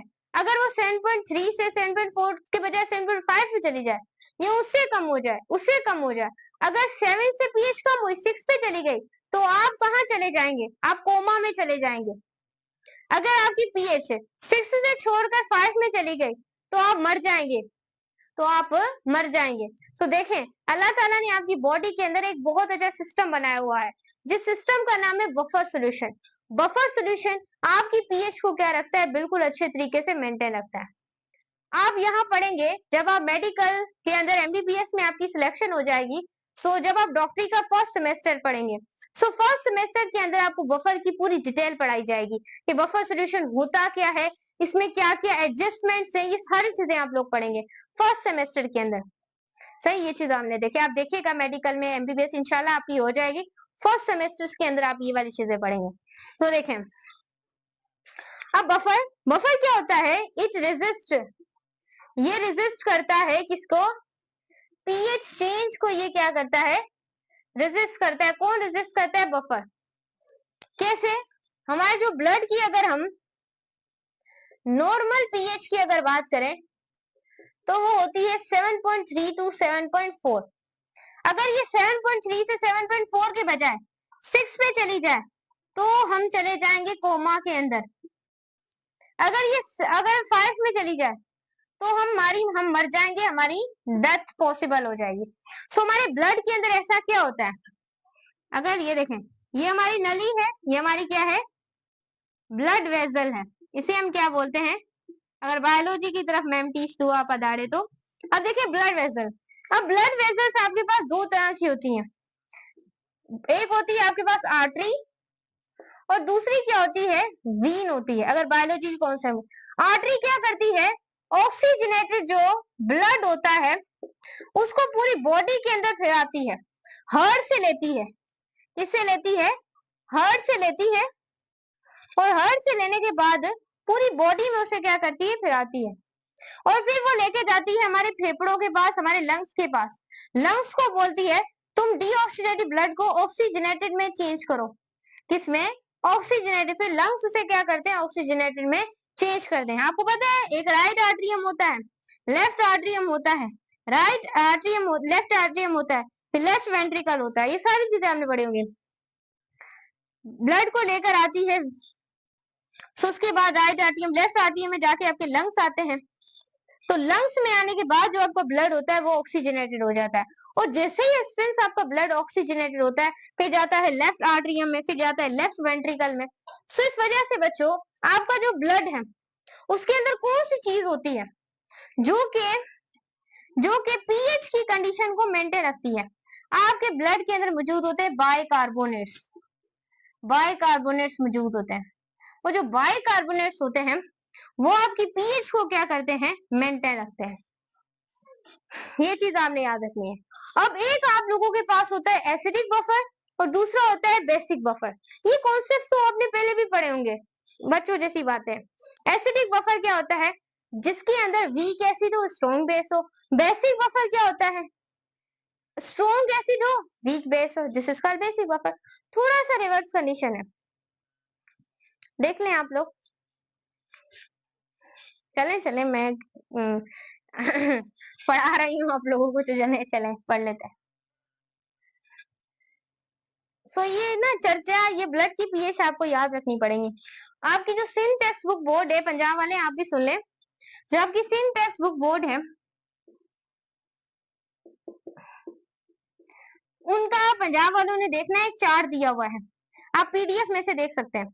उसमें से आपकी यूरिन की पीएच, टमाटो की पीएच, हर चीज लिखी हुई है। सो वो चार्ट आप सबने पढ़ लेना मिलके, सही है। और बुक को लाजमी रीड करना है मेरे पढ़ाने के बाद, सही है। ये रीड करते हैं, नहीं है, रीड भी किया करें बुक को। अब देखिए बफर, बफर के बाद एक आप लोगों के पास होता है एसिडिक बफर, बुक पढ़ना लाजमी होती है, एसिडिक बफर। और सेकंड आप लोगों के पास होता है बेसिक बफर। दो तरह के आप लोगों के पास बफर होते हैं। एसिडिक बफर में वीक एसिड होता है, स्ट्रॉन्ग बेस होता है। बेसिक बफर में वीक बेस होता है, स्ट्रॉन्ग एसिड होता है। इसे आप सिंपलीफाई क्या बोलते हैं, बेसिक बफर। कैसे, अब यहाँ पर हम वीक एसिड ले लेते हैं और कोई वीक एसिड, जैसे कि acidic acid CH3COOH plus strong base NaOH, सही। सो इनका हमने क्या करवाया, रिएक्शन करवा दिया, रिएक्शन करवा दिया। तो रिएक्शन करवाने से CH3COO Na प्लस प्लस हो जाएगा आप लोगों के पास CH3COO, यहाँ पर क्या हो जाएगा CH3COO, यहाँ पर देखें। तो स्टूडेंट्स आप खुद ही रिएक्शंस यहाँ पर करवा सकते हैं, इजिली आप यहाँ पर क्या करवा देंगे, रिएक्शन। तो कुछ इस तरीके से होगा, सही। अब यहाँ पर हमारे पास आता है वीक बफर, वीक जो बेसिक बफर, बेसिक बफर के अंदर आप वीक बेस लेते हैं और स्ट्रॉन्ग, जैसे वीक बेस NH4Cl होता है, और स्ट्रॉन्ग एसिड कौन सा होता है, हाइड्रोक्लोरिक एसिड। जब आपको इसका रिएक्शन करवाते हैं तो आपके पास आता है NH4OH प्लस NH4Cl, सही। सो ये आपका क्या था, वीक बेस था, ये स्ट्रॉन्ग एसिड था, हाइड्रोक्लोरिक, इसका रिएक्शन करवाया, सो आपको एक बेसिक बफर मिल गया। बाय बाय मेरे बच्चे, आपको वीडियो कैसी लगी, वन शॉट कैसी लगी, पसंद आई होगी। बहुत मेहनत करती हूँ आप लोगों के लिए, सो लाजमी सपोर्ट करना है। चलें।